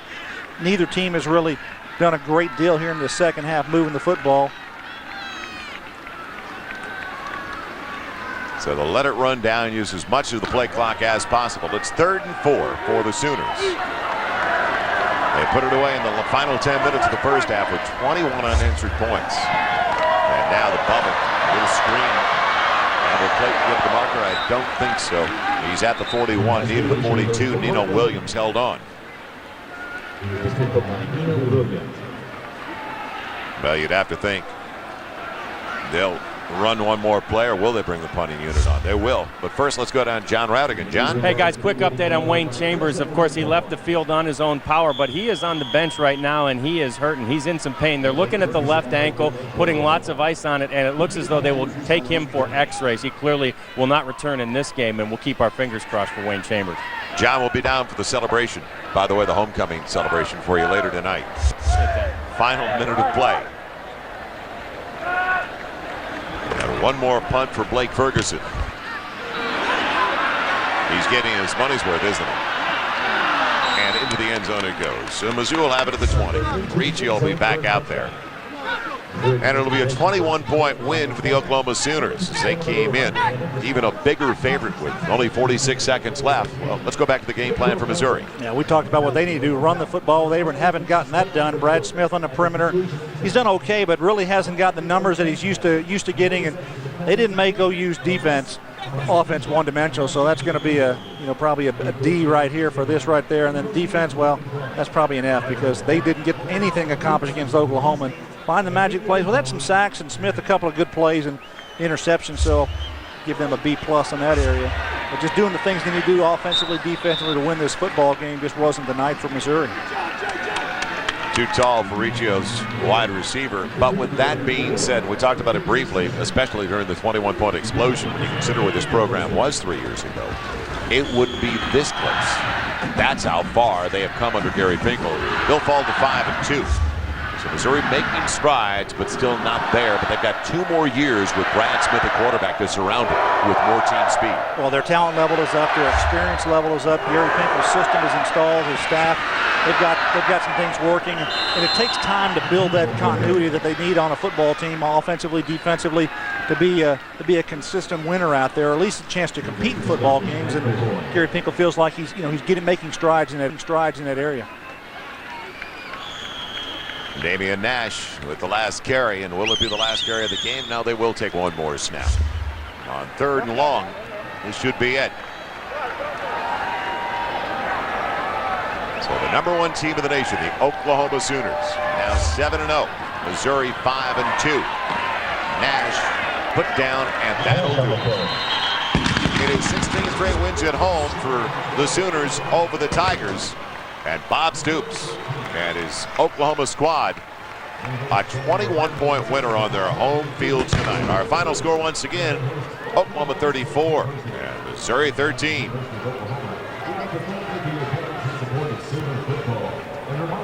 It was a calm second half, to say the least, for the Oklahoma Sooners. To the credit of Bob Stoops, though, he tried to do some things. He also has a great deal of respect, you can tell, for Gary Pinkel and the Missouri Tigers. I think he really does. He respects what that man has gone through, and not unlike what he came in here 4 or 5 years ago when Bob Stoops took this job. He knew it was going to take some time, and Gary Pinkel's going to hopefully get his team turned around and do some more good things. The big win they had against Nebraska really tried to set them off this year. But Oklahoma, they have proved again here tonight that they're the best in the football of that #1 ranking. Downstairs we go. John Radigan. Yeah, we're with Antonio Perkins, a NCAA record, your 7th punt return for a touchdown. You just always feel like you can take it back to the house, don't you, Antonio? Yeah, I feel real confident in our unit and the way my men are blocking for me. And I told Jason before the game started, I said, I'm going to give you some field position to take control of the game for us. Obviously, there was a spurt there where you guys made such big plays in the last 5 minutes or so of that half, and that really won the game for you, didn't it? Yeah, it felt real good. Missouri is a real tough team, real good team, and they gave us all they had, and we came out and we had a good fight. And then in the second half, it was a real fight, but you had enough of a lead to just hold on. Yeah, second half, we were trying to maintain our lead, and they fought back, and we fought back with them. Congratulations, Antonio Perkins. We appreciate it. Congratulations to the Oklahoma Sooners. See if we can grab a little bit more post-game down here. We throw it back upstairs to you guys. All right, John. So now 22 touchdown passes on the year with only 4 interceptions for Jason White. He was 20 of 34, 278 yards. He did not hurt his Heisman chances at all. Still on track for that Heisman hopeful. Well, for Gary Reese and John Radigan, our entire crew here in Norman, Oklahoma, I'm Joel Myers. Thanks for joining us. Oklahoma prevailing. They could have won by more. Missouri hung tough, though, in the second half. 34-13. Oklahoma still the dominant team in college football. Coming up next, our college football show, and then tomorrow morning at 9:30, the Ultimate Fantasy Football Show. You've been watching Big 12 football on Fox Sports Net. So long, everybody.